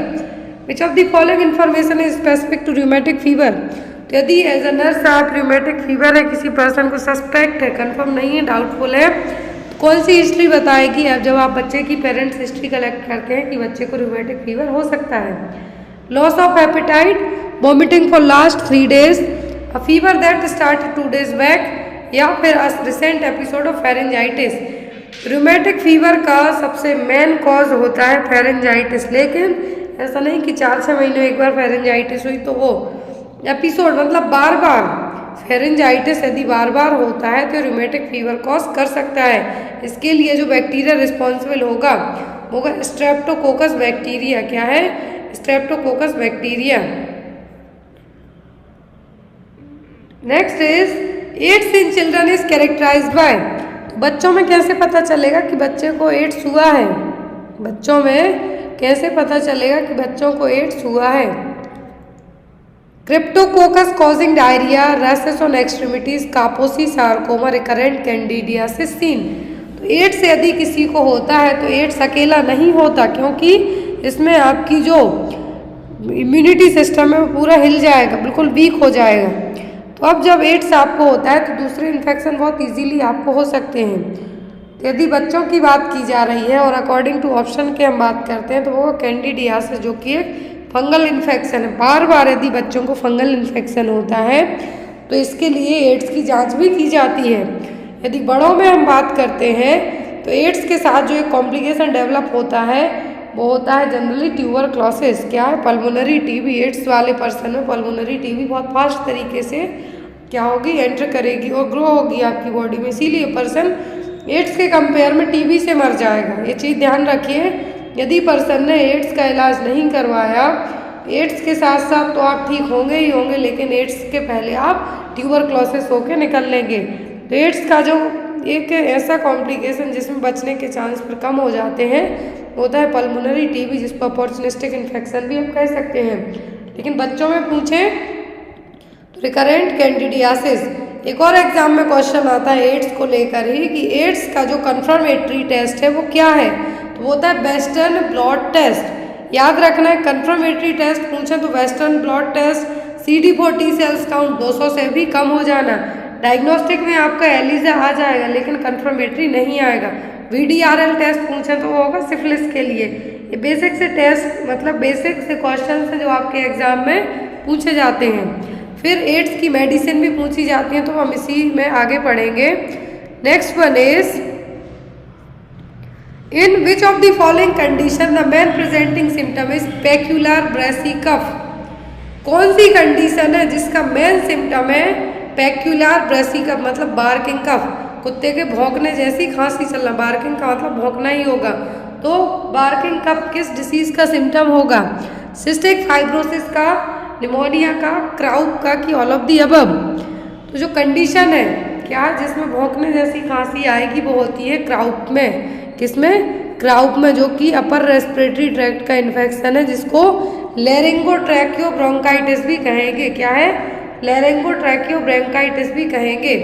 ये जनरली एक वायरल इन्फेक्शन है जिसमें आपकी ट्रैकिया में भी स्वेलिंग आएगी और इसमें जो खांसी आती है कैसी होगी? बार्किंग। ऐसी कुत्ते के खांसने जैसी खांसी होगी। बार्किंग कफ कहें तो क्राउप, 100 डेज कफ कहें तो पर्ट्यूसिस। जो हेल्दी ट्रैकिया होगी आपकी इस तरीके से होगी, लेकिन जो बार्किंग कफ वाली खांसी आ रही है, आपका क्राउप होता है, तो आपकी ट्रैकिया में स्वेलिंग रहेगी इन्फेक्शन के कारण। Next is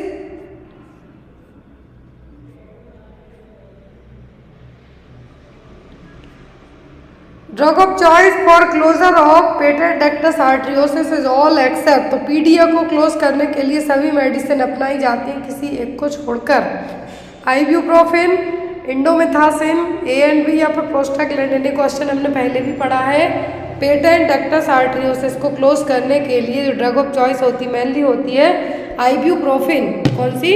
आइब्यूप्रोफेन। लेकिन इंडोमेथासिन में यूज़ की जाती है, लेकिन कभी भी प्रोस्टाग्लैंडिन यूज़ नहीं की जाती। इंट्रावीनस और है जो इंडोमेथासिन या फिर आइब्यूप्रोफेन है जो पीडीए के बच्चे को ट्रीट करने के लिए दी जाएगी। और पीडीए होगा किनको? जो प्रीमेच्योर इन्फेंट हुए हैं उनके लिए। लेकिन यहाँ पर कभी भी जो प्रोस्टाग्लैंडिन यूज़ नहीं की। ड्रग ऑफ चॉइस तो आइब्यूप्रोफेन और इंडोमेथासिन ही रहेगा। किसमें? पीडीए के बच्चे को जो पेटेंट डक्टस आर्टरियोसिस उसको क्लोज करने के लिए। नेक्स्ट इज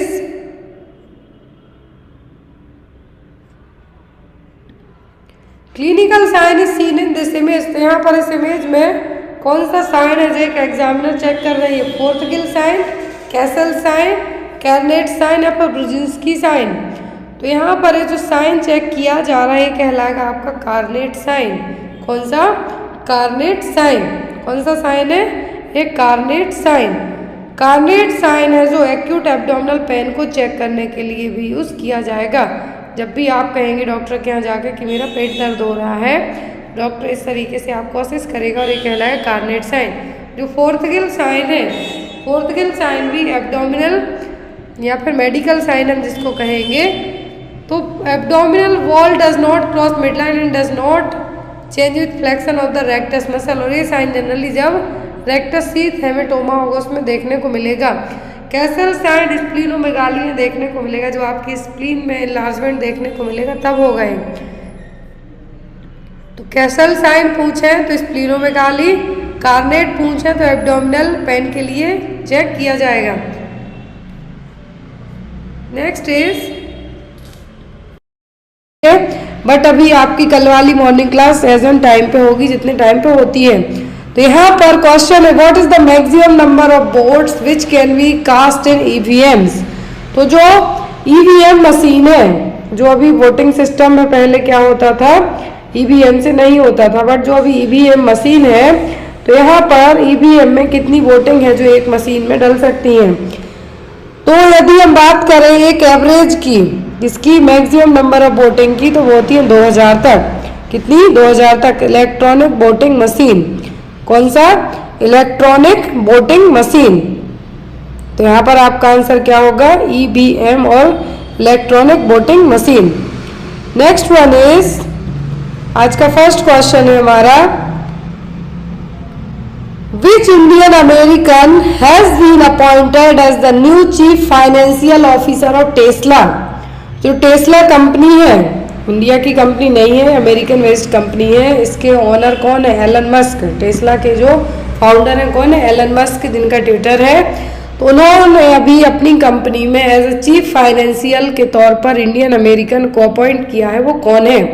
दीपक आहूजा, वैभव तनेजा, दिलजीत सिंह या फिर अरुण सिन्हा। मैंने क्वेश्चन इसलिए ऐड किया है कि लास्ट टाइम एग्जाम हुआ था, जब टेस्ला ने जो हाई पोजीशन पे एक या दो इंडियन थे उनको हटाया था, तो उस टाइम के जो क्वेश्चंस आपको एग्जाम में आए थे, जिनको हटाया गया था एज अ सीईओ की पोस्ट से, उनको हटाया गया था, तो इंडियन थे वो भी अभी इस बार अपॉइंट किए गए हैं इंडियन अमेरिकन। तो वो कौन है? वो है रिसेंट में वैभव तनेजा, जो कि नए CFO है। क्या है? नए चीफ फाइनेंशियल ऑफिसर है। किसमें? टेस्ला में। यहाँ पर आपको या तो इमेज दे सकते हैं, और पीछे जो आपको दिख रहा है कहाँ का है, तो ये टेस्ला का logo. Next and most important question, अभी रिसेंट में हाल फिलहाल का ही है। क्वेश्चन में है Amrit Bharat station scheme launched by prime minister Modi. तो जो अमृत भारत स्कीम है मोदी जी ने लॉन्च की है, तो यहाँ पर जो अमृत भारत स्कीम है, क्या है? अमृत भारत स्कीम है। अकॉर्डिंग टू दैट स्कीम जो कब लॉन्च की गई है? रिसेंट में ही हुई है, 6 अगस्त 2023, 6 अगस्त 2022, 8 अगस्त 2020 या फिर नन दिया। न्यूज़ देखते हैं तो आपको आंसर देना बहुत इजी है।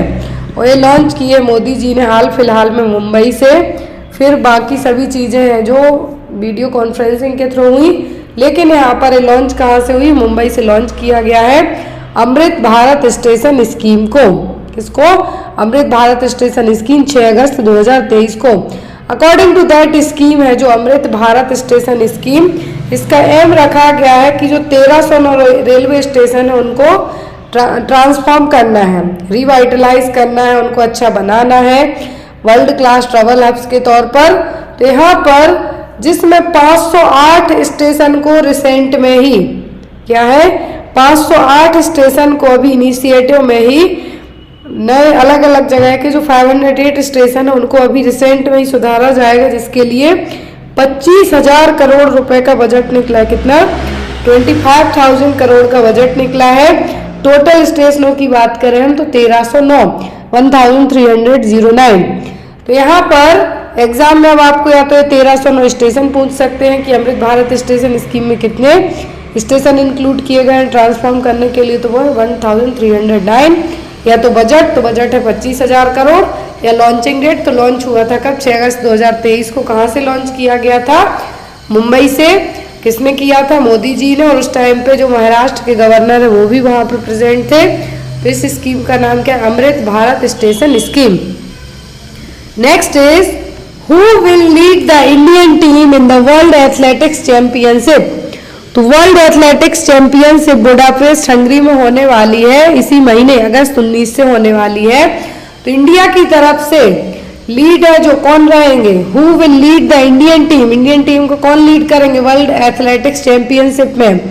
नीरज चोपड़ा, तजिंदर पाल सिंह तूर, हिमा दास या फिर रोहित यादव, कौन है जो इंडियन टीम को रिप्रेजेंट करेंगे वर्ल्ड एथलेटिक्स चैंपियनशिप में? तो वो होंगे नीरज चोपड़ा, जो ओलंपिक चैंपियन विनर है, जेवलिन थ्रो वाले पहले इंडियन है जो यहाँ पर विनर रहे थे लास्ट टाइम जो जापान के टोक्यो में हुआ था।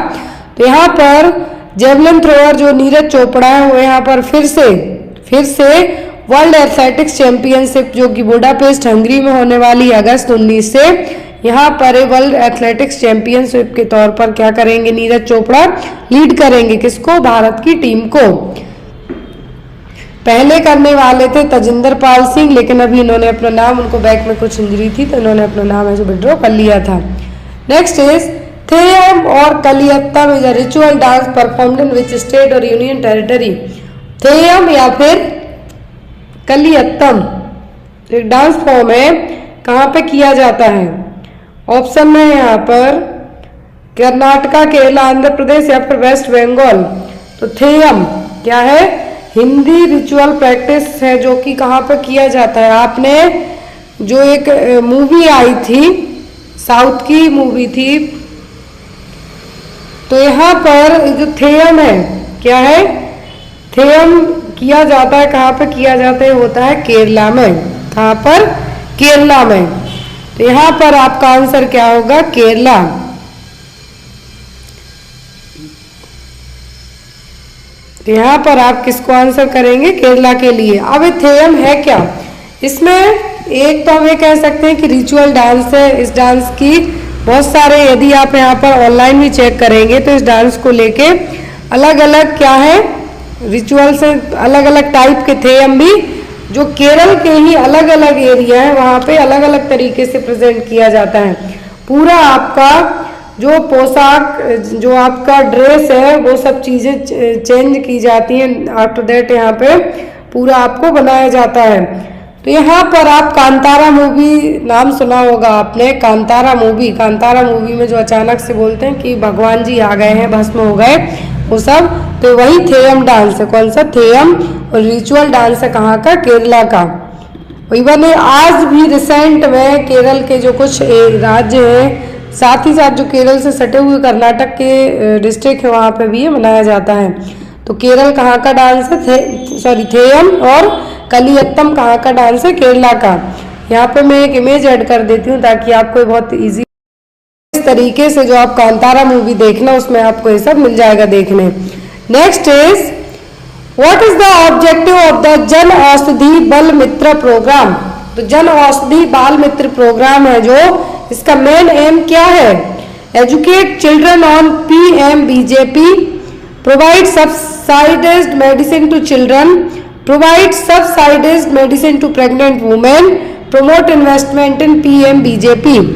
तो यहाँ पर जो जन औषधि बाल मित्र प्रोग्राम है, बाल का मतलब बच्चों के लिए। अब तो यहाँ पर ऑप्शन में आप देखिए, जन औषधि बाल मित्र प्रोग्राम में क्या आएगा आपका आंसर? तो आपका आंसर होगा, ऑब्जेक्ट क्या है? एजुकेट करना बच्चों को। किसके लिए? बच्चों के लिए एजुकेट करना है। इस जो प्रोग्राम है जन औषधि दिवस वीक के तौर पर, या फिर जन औषधि बाल मित्र प्रोग्राम है जो 75 देश के 75 जगहों पे मनाया जाता है। यहाँ पर बाल मित्र का मतलब है बच्चे। क्या है? बाल मित्र का मतलब बच्चे। प्रधानमंत्री भारतीय जन औषधि परियोजना के तहत क्या है? प्रधानमंत्री भारतीय जन औषधि परियोजना या फिर औषधि बाल मित्र programme.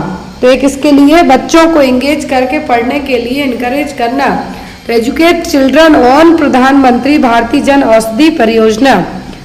Next is what is the name of the India's automatic train collision protection system?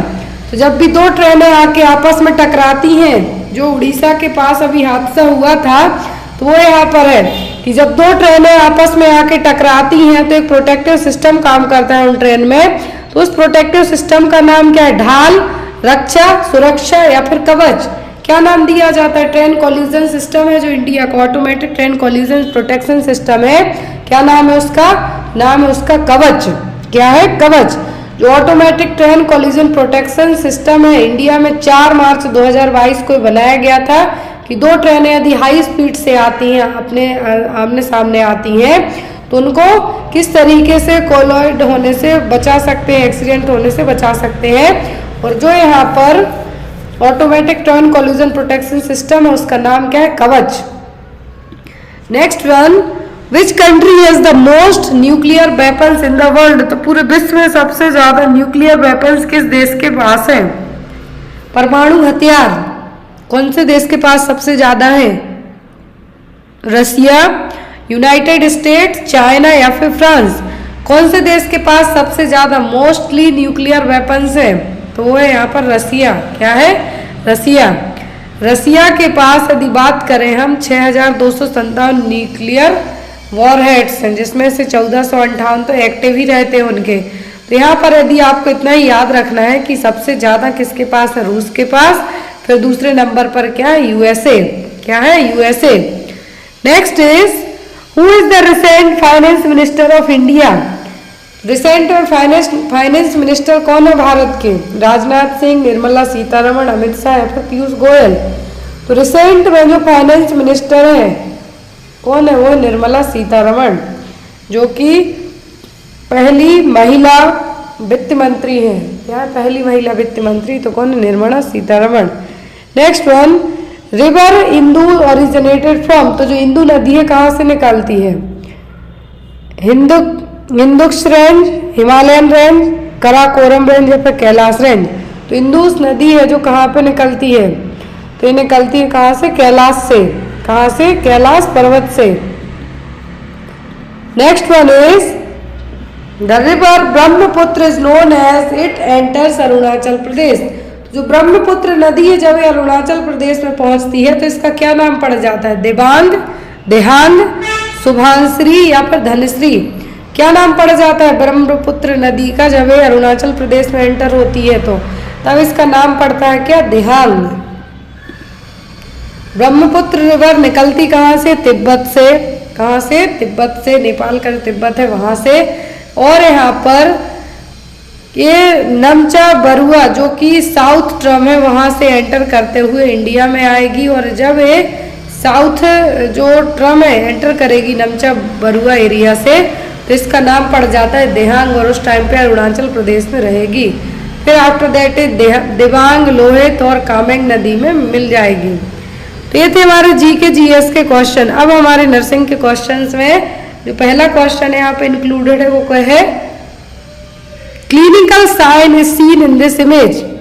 तो यहाँ पर इस इमेज में कौन सा साइन चेक किया जा रहा है, फोर्थ गिल sign, Castell sign, Carnett sign या फिर ब्रुजिंस्की साइन। कौन सा साइन है यहाँ पर एक हेल्थ केयर प्रोवाइडर चेक कर रही है, पेशेंट लाई डाउन है, फिर यहाँ पर पैर ऊपर उठे हुए हैं लेकिन एब्डोमेन चेक कर रही है। तो ये कौन सा साइन चेक कर रही है हेल्थ केयर प्रोवाइडर, तो ये साइन है आपका कार्नेट साइन। कौन सा साइन है, कार्नेट साइन। कार्नेट साइन है यहाँ पर क्लिनिकल फाइंडिंग है कि जो एब्डोमिनल पेन है, जब आप एब्डोमिनल वॉल पर जब प्रेशर देते हैं और उसको आफ्टर दैट छोड़ते हैं, जो प्रेशर के बाद मसल्स में कितना पेन होता है वो सब चीज़ें यहाँ पे चेक की जाएंगी।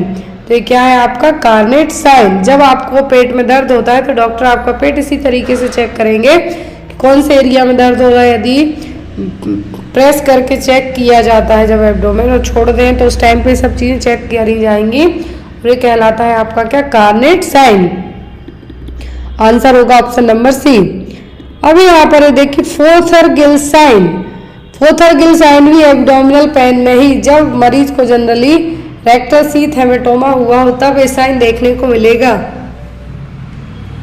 फोर्थर गिल साइन क्या है, if a mass in the abdominal wall does not cross midline and does not change with flexion of the rectus muscles. तो रेक्टस मसल्स जब पोजीशन चेंज करेंगी उस टाइम पर भी यदि जो एब्डोमिनल वॉल के यहाँ पर पेन है वो नहीं जाता है तो क्या, Fothergill sign. Castell sign generally splenomegaly के केस में देखने को मिलेगा, किसमें, स्प्लीनोमेगाली के केस में। Next one, which of these is administered directly in the form of ear drops to patient of otitis media। तो ओटाइटिस मीडिया का मरीज है, मिडिल ईयर इन्फेक्शन हुआ है यदि, क्या है जो यहाँ पर डायरेक्टली आप एज एन ईयर ड्रॉप के तौर पर एडमिनिस्टर कर सकते हैं। आइब्यूप्रोफेन, ओपियम, पैरासीटामोल या फिर बेंजोकेन, तो किसके लिए आप है जो डायरेक्टली एडमिनिस्टर कर सकते हैं, इंस्टॉलेशन कर सकते हैं, तो वो होगा आपका बेंजोकेन। क्या है? बेंजोकेन है, जो कि ईयर ड्रॉप्स के तौर पर आपको मार्केट में अवेलेबल डायरेक्ट है जो हो जाएगी। एक ऐसी मेडिसिन है जो क्या है डायरेक्ट इंस्टॉल की जाती है, इसमें कुछ भी है जो मिला के ऐड नहीं किया जाएगा। तो यहाँ पर क्या आएगा आपका आंसर बेंजोकेन, जो कि एक लोकल एनेस्थेटिक के तौर पे काम करेगी यदि ईयर पेन हो रहा है तो यहाँ पर आपको डॉक्टर भी प्रिस्क्राइब करते हैं, चाहे बड़े हुए बच्चे, ये डिपेंड करता है डोज पर बस। तो यहाँ पर बेंजोकेन क्या है कि लोकल एनेस्थेटिक के तौर पे काम करेगी और जनरली यहाँ पर इसका use direct as an ear drop के तौर पे भी किया जाता है। नेक्स्ट इज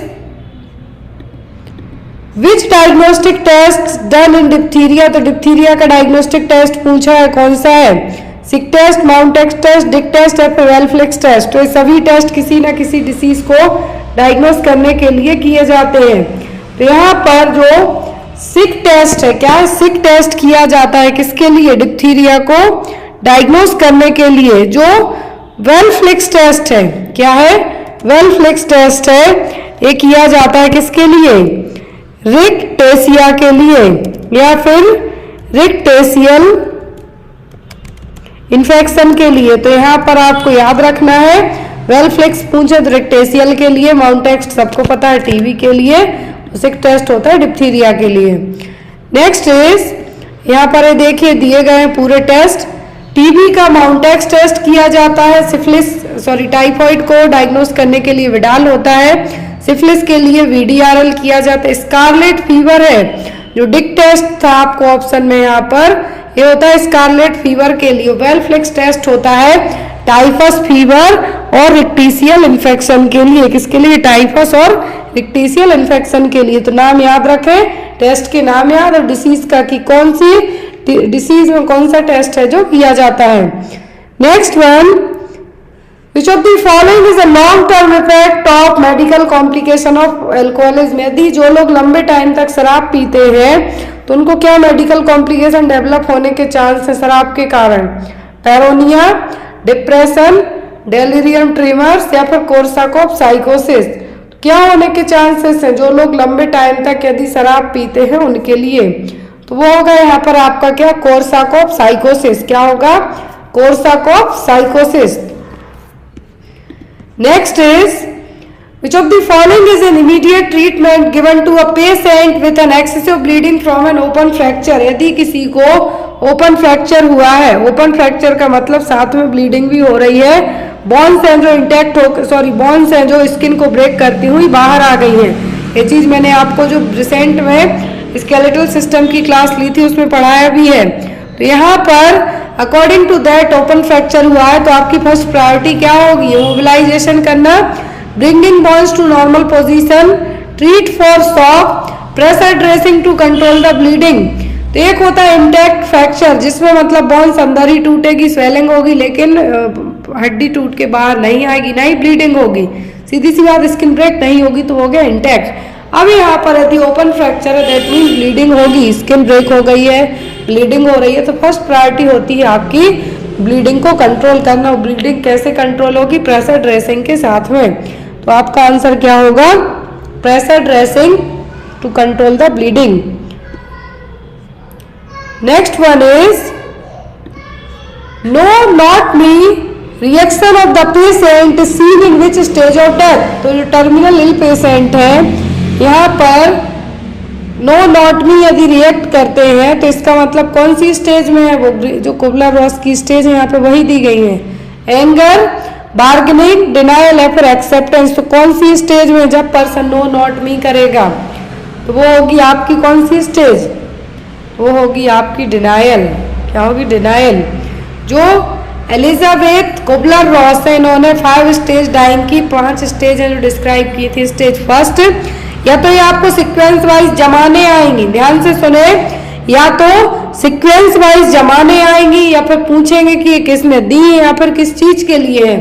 तो ये क्या है, कुबलर रॉस के द्वारा दी गई 5 यहाँ पे स्टेप होंगे। फर्स्ट होती है डिनायल, नो नॉट मी, सबसे कॉमन रिस्पॉन्स है। स्टेज सेकंड, दूसरे में गुस्सा आएगा, वाई मी, मैं ही क्यों। तीसरे में पर्सन कहेगा यस मी, बट एक्सेप्ट करना चाहेगा लेकिन फिर भी बार्गेनिंग करेगा। फिर डिप्रेशन, डिप्रेशन में आप उसने एक्सेप्ट कर लिया लेकिन बहुत दुखी है, एट द एंड क्या कर लेगा, अपने आप को शांत रखते हुए वो उस चीज को एक्सेप्ट कर जाएगा। आपका रिजल्ट आया, नॉर्सेट में आपने खूब तैयारी की, आपने नॉर्सेट में तैयारी की, रिजल्ट आया, लेकिन आपका एग्जाम क्लियर नहीं हुआ, आप हाफ मार्क्स से या फिर 1 नंबर से रह गए। पहले तो आपको लगा नहीं नहीं हो जाएगा मेरा, सेकंड काउंसलिंग में हो जाएगा, तो ये आप डिनाई कर रहे हैं, बट आपको अंदर से पता है कि नहीं होने वाला, एक ही काउंसलिंग में भर जाती हैं सीटें। दूसरे में आपको गुस्सा आएगी कि मैंने थोड़ा और क्यों नहीं पढ़ लिया। तीसरे में लगेगा चलो ठीक है बाद में देखते हैं। चौथे में आप दुखी हो जाएंगे। दुखी होने का मतलब आपको लगेगा कि फिर से पढ़ना पड़ेगा, एक दुखी है एक तरीके का, ज़्यादा पढ़ाई करना आप लोगों को। फिर एट द एंड आप एक्सेप्ट करेंगे उस चीज़ को कि चलो भाई अब अगली बार जब एग्जाम होगा तो हम फिर से दे लेंगे। तो यहाँ पर वही है, तो ग्रीफ स्टेज भी आप इसको कह सकते हैं और डाइंग स्टेज भी कह सकते हैं। Next is butterfly rashes is seen in. तो बटरफ्लाई रैसेस किस में देखने को मिलेंगे, सिफिलिस में, SLE में, TB में कि मीजल्स में, किस में बटरफ्लाई रेसेस देखने को मिलेंगे। तो बटरफ्लाई रेसेस देखने को मिलेंगे किस में, होगा आपका सिस्टमेटिक लूपस एरिथ्रोमेटस। ये देखिए यहाँ पर एक इन्फ्लामेटरी ऑटो इम्यून डिसीज है जिसमें आपका खुद का इम्यून सिस्टम आपके लिए अटैक करेगा। तो यहाँ पर क्या हो गई, आपकी ऑटो इम्यून डिसीज है। और यहाँ पर जब ये ऑटो इम्यून डिसीज है तो आपके फेस पर जो बटरफ्लाई, जैसे बटरफ्लाई होती है वैसे ऑन योर चीक्स आपको ये क्या देखने को मिलेंगे, रैसेस देखने को मिलेंगे। और ये क्या कहलाएंगे, बटरफ्लाई रैसेस। क्या है ये, butterfly rashes. Clear. Next one is transportation of triglycerides from liver to adipose tissue. It is the function of which of the following lipoprotein?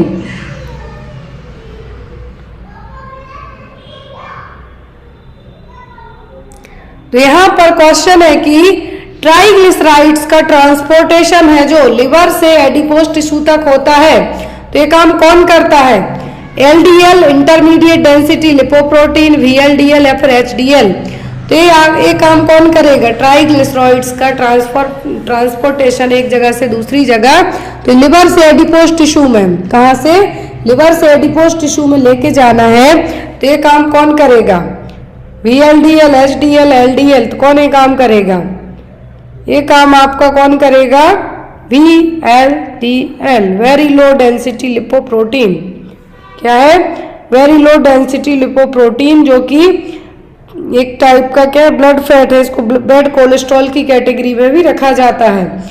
LDL हो गया और VLDL हो गया, दोनों क्या है, गुड कोलेस्ट्रॉल नहीं, ये बैड कोलेस्ट्रॉल कहलाएंगे। कौन से, बैड कोलेस्ट्रॉल कहलाएंगे। तो यहाँ पर ये क्या हो जाएगा, क्या करेगा, क्योंकि लिवर से तो बाहर निकालना चाहिए ना कि एडिपोज टिश्यू में जाके जमा कर दिया तो वहीं जमा रह जाएगा। तो ये ट्राइग्लिसराइड्स को ट्रांसपोर्ट करेगा लिवर से एडिपोज टिश्यू में, काम कौन करेगा, आपका VLDL। Next one is the most common preventable complication of abdominal surgery. तो यदि कोई एब्डोमिनल सर्जरी होती है तो प्रिवेंटेबल कॉम्प्लिकेशन कौन सा डेवलप हो सकता है, thrombophlebitis, fluid and electrolyte imbalance, urinary retention या फिर एटलैक्टेसिस। तो क्या है जो यहाँ पर होने का चांस रहेगा कॉम्प्लिकेशन एब्डोमिनल सर्जरी के बाद, तो वो होगा एटलैक्टेसिस, लंग्स का कोलैप्स होना, लंग्स का सिकुड़ना एक तरीके से हम कहेंगे। तो यहाँ पर एटलैक्टेसिस में या तो कंप्लीटली या फिर पार्शियल तरीके से आपका लंग्स या फिर लंग्स का कोई भी लोब है क्या होगा, श्रिंक होगा, मतलब सिकुड़ेगा। तो ये क्या कहलाएगा, आपका कोलैप्स होगा एक तरीके से, और ये क्या है, कॉम्प्लिकेशन है सर्जरी का। Next one, which of the following is the normal respiratory rate of healthy newborn baby. तो एक जो हेल्दी न्यूबॉर्न बेबी है उसका रेस्पिरेटरी रेट कितना होगा? 16 बीट पर मिनट, 16 पर मिनट, 20 पर मिनट, 35 या फिर 22 पर मिनट। एक नॉर्मल हेल्दी न्यूबॉर्न बेबी की रेस्पिरेटरी रेट यदि पूछते हैं तो होगी 35 पर मिनट। कितना? 35 पर मिनट। एडल्ट में पूछे तो कितना हो जाता है? 15 से 20 तक के रेंज में चली जाती है। Next one is What should the nurse do first when a male client is having tonic-clonic seizures? तो यदि किसी मेल क्लाइंट को tonic-clonic seizures आते हैं तो एज अ नर्स आप क्या करेंगे? Restrain the client legs, arms, elevate the head of bed, place a tongue blade in the client mouth और take measures to prevent injury। क्या करेंगे आप यदि किसी पर्सन को tonic-clonic seizures आ रहे हैं तो ऐसे टाइम पर आप क्या करेंगे? पर्सन को इंजरी से बचाने का फर्स्ट आपकी प्रायोरिटी होगी। मरीज में कोई से भी सीजर्स आते हो प्रायोरिटी आपकी सेम एक ही रहेगी, सबसे पहली कि उसको आपके लिए क्या करना है? इंजरी से प्रिवेंट करना है। तो यहाँ पर आपका आंसर क्या होगा? Prevent from the injury. Next one is which of these client is a greatest risk for falls. तो सबसे ज्यादा किसको गिरने का डर होगा? ऑप्शन है A 77-year-old female client in a room that has low glare floors। दूसरा है 87-year-old female client in a client room that has low glare floors। तीसरा है 27-year-old sedated male client और चौथा है 37-year-old male client with impaired renal perfusion। तो सबसे ज्यादा गिरने का डर किसको होगा? 77 साल का पर्सन है यहाँ पर लेकिन वो अपने रूम में है, फ्लोर क्या है? थोड़ा सा लो ग्लेयर में है। दूसरा 87 की क्लाइंट है वो भी अपने रूम में है। तीसरा पर्सन है तो 27 साल का, लेकिन आपको पहले लगेगा कि ये बूढ़े लोग गिरने का डर होगा, लेकिन नहीं, सबसे ज्यादा रिस्क रहेगा जो सेडेटेड है। मेल क्लाइंट है, 27 साल का है, उसने सेडेटिव्स ले रखे हैं, सेडेटिव्स एडमिनिस्टर किए गए हैं, तो उसको गिरने का डर सबसे ज्यादा होगा। तो यहाँ पर आपका आंसर क्या होगा? 27-year-old सेडेटेड मेल क्लाइंट, क्योंकि उसने सेडेटिव मेडिकेशन ली हुई है इसलिए। नर्सिंग का फेमस क्वेश्चन डॉग बाइट से आता है, आपको कोई सी भी क्लास पूछ सकते हैं, फर्स्ट सेकंड थर्ड। क्वेश्चन है आपको for the treatment of cases of class 3 dog bite all of the following are correct except. तो यहाँ पर डॉग बाइट में सभी चीजें सही है किसी एक को छोड़कर।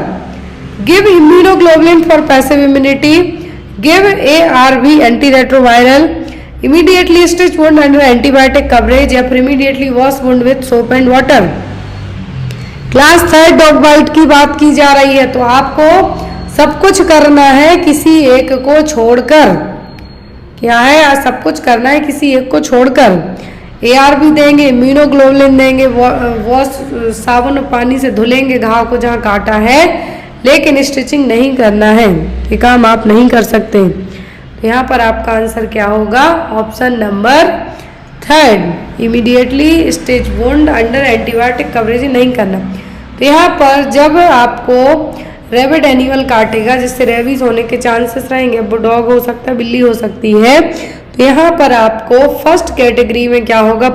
आदमी के लिए यदि कुत्ते ने काटा नहीं, उसने ओनली टच किया है, लिक किया है आपकी स्किन को, लिक ऑन इंटैक्ट स्किन ब्रेक नहीं हुई है, लिक बस किया है, चाटा है। सेकंड में अनकवर्ड स्किन रहेगी, स्क्रैच होंगे लेकिन ब्लीडिंग नहीं होगी, तो ऐसे में वैक्सीन लगाया जाएगा तुरंत और ट्रीटमेंट है जो स्टार्ट किया जाएगा। थर्ड में आपका बाइट से स्क्रैच है, स्किन भी ब्रोक हुई है, कंटेमिनेशन ऑफ फूड भी हो, म्यूकस भी गया है, और जो यहाँ पर आपको क्या है? सलाइवा भी जो एनिमल की वो आपके अंदर गई है।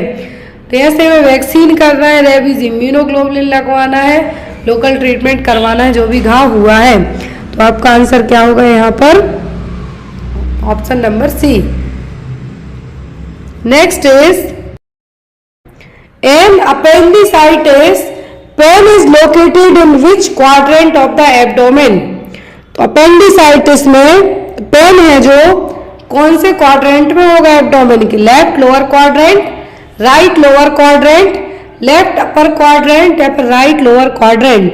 तो अपेंडिसाइटिस में पेन होगा, लेकिन कौन से क्वाड्रेंट में होगा एब्डोमेन के? लेफ्ट लोअर में, राइट लोअर में कि लेफ्ट अपर और राइट अपर में? तो कौन से एरिया में, कौन से क्वाड्रेंट में पेन होगा? तो ये पेन होता है राइट लोअर क्वाड्रेंट में। अपेंडिसाइटिस में यहाँ पर क्या है, जो ये रहा आपका पेन, मैकबर्नी पॉइंट है, जो कि क्या है यहाँ पर 1/3 of the distance laterally on the line drawn the umbilicus to the right anterior superior iliac spine। Exam में भी आता है कि पेन आपको right anterior superior iliac spine के यहाँ पे हो रहा है, तो कौन सा पेन है? तो ये मैकबर्नी पॉइंट वाला पेन, और ये कहलाता है अपेंडिसाइटिस का पेन। इसको रॉबसन साइन के नाम से भी जाना जाता है। एग्जाम में या तो मैकबर्नी पॉइंट पूछ सकते हैं, रॉबसन साइन पूछ सकते हैं, सब किसके हैं? अपेंडिसाइटिस के। तो यहाँ पर यदि पेन की बात करें तो कहाँ पर होगा? राइट लोअर क्वाड्रेंट में। कहाँ पर? राइट लोअर क्वाड्रेंट में पेन होगा। Next is tetracycline is a drug that is used for prophylaxis of. तो कोई बीमारी फैली है वहां पर, लेकिन आपको हुई भी नहीं है, लेकिन वहां पर वो फैल रही है एज एन एंडेमिक की तौर पर, तो टेट्रासाइक्लिन यूज की जाएगी। किस डिसीज के लिए की जाएगी? कोलेरा के लिए, मेनिंजाइटिस के लिए, लेप्टोस्पायरोसिस के लिए कि बॉर्डेटेला के लिए? किसके लिए टेट्रासाइक्लिन यूज की जाएगी एज एन प्रोफाइलैक्सिस के तौर पर? तो ये की जाएगी कोलेरा के लिए। कुछ मंथ पहले पौंडीचेरी में कोलेरा फैला था, तो वहां पर एंडेमिक लगा दिया गया था। क्या एंडेमिक लगा दिया गया था? तो यहाँ पर जो कोलेरा की कंडीशन, इसको आप हैजा कहेंगे, तो उसके लिए एज अ प्रोफाइलैक्सिस के तौर पर क्या दिया जाता है? टेट्रासाइक्लिन। टेट्रासाइक्लिन या फिर डॉक्सीसाइक्लिन, दो में से कोई सी भी है जो दे सकते हैं। Next one is best method used for sputum disposal. तो स्पुटम को डिस्पोज करने के लिए बेस्ट मेथड कौन सी अपनाई जाएगी? ब्लीचिंग पाउडर, फिनॉल, बर्निंग या फिर फ्यूमिगेशन। तो जो बेस्ट मेथड है स्पुटम को डिस्पोज करने की, वो कौन सी है?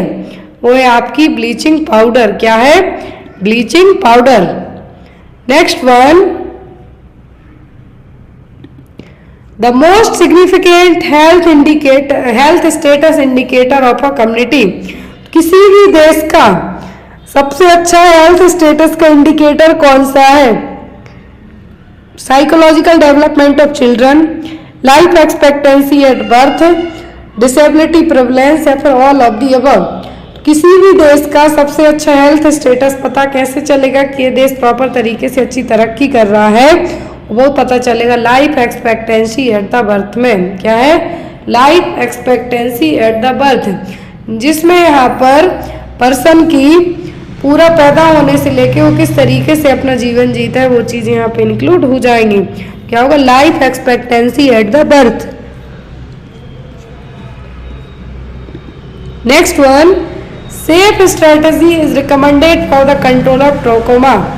Safe contain all of the following component except. तो सेफ स्ट्रेटेजी WHO ने लाई थी किसके लिए? ट्रोकोमा के लिए, जो कि एक आई डिसीज है। तो यहाँ पर सेफ में सभी चीजें इंक्लूडेड है, किसी एक को छोड़कर। तो क्या होगा? वो होगा आपका एनुअल आई चेकअप्स इंक्लूडेड। क्या क्या होगा सेफ स्ट्रेटेजी में? सर्जरी, एंटीबायोटिक, फेशियल क्लीनलीनेस और इन्वायरमेंटल इम्प्रूवमेंट। सेफ स्ट्रेटेजी के क्या है? 4 यहाँ पर क्या है? एक तरीके से इम्प्लीमेंट करने के लिए फैक्ट है, 4 फैक्ट है WHO ने डेवलप की थी। एक्रोनिम दिया गया था सेफ, मतलब surgery to treat the blinding stage of the disease, antibiotic देना इन्फेक्शन को ट्रीट करने के लिए, फिर फेशियल क्लीननेस बना के रखना है, फिर अपना फेस आइज सब क्लीन करके रखनी है, और इन्वायरमेंटल इम्प्रूवमेंट। तो यहाँ पर क्या सेफ स्ट्रेटजी ट्रोकोमा के लिए दी थी किसने? वर्ल्ड हेल्थ ऑर्गेनाइजेशन ने। Next one, leading cause of blindness in India is. तो भारत में अंधे होने का मेन रीजन क्या है? विटामिन ए की कमी, कैटरेक्ट, ग्लूकोमा या फिर ट्रोकोमा।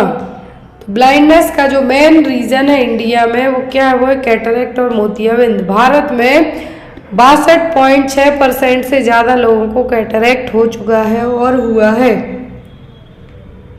ये डेटा बता रहा है कि कैटरेक्ट कितना है 62.6% तक। और सबसे ज़्यादा अंधे होने का जो रीज़न है भारत में वो है कैटरेक्ट, जो आपके लेंस है उन पे ओपेसिटी का छाना है, ओपेसिटी का छाना। Next one, appearance of Burton's line in lead poisoning. यदि किसी को लीड पॉइजनिंग होती है तो वर्टन्स लाइन देखने को मिलेगी। तो कहाँ मिलेगी? पेल पिंकिश गम्स में, greenish coating on gums, brown stain on teeth, या फिर bluish purple line on gums. Lead poisoning में वर्टन्स लाइन देखने को मिलेगी, और देखने को मिलेगी कहाँ पर? गम्स में। जो आपके पर्पल जो गम्स हैं कैसे हो जाएंगे? पर्पल टाइप के हो जाएंगे, येलो पर्पल टाइप के।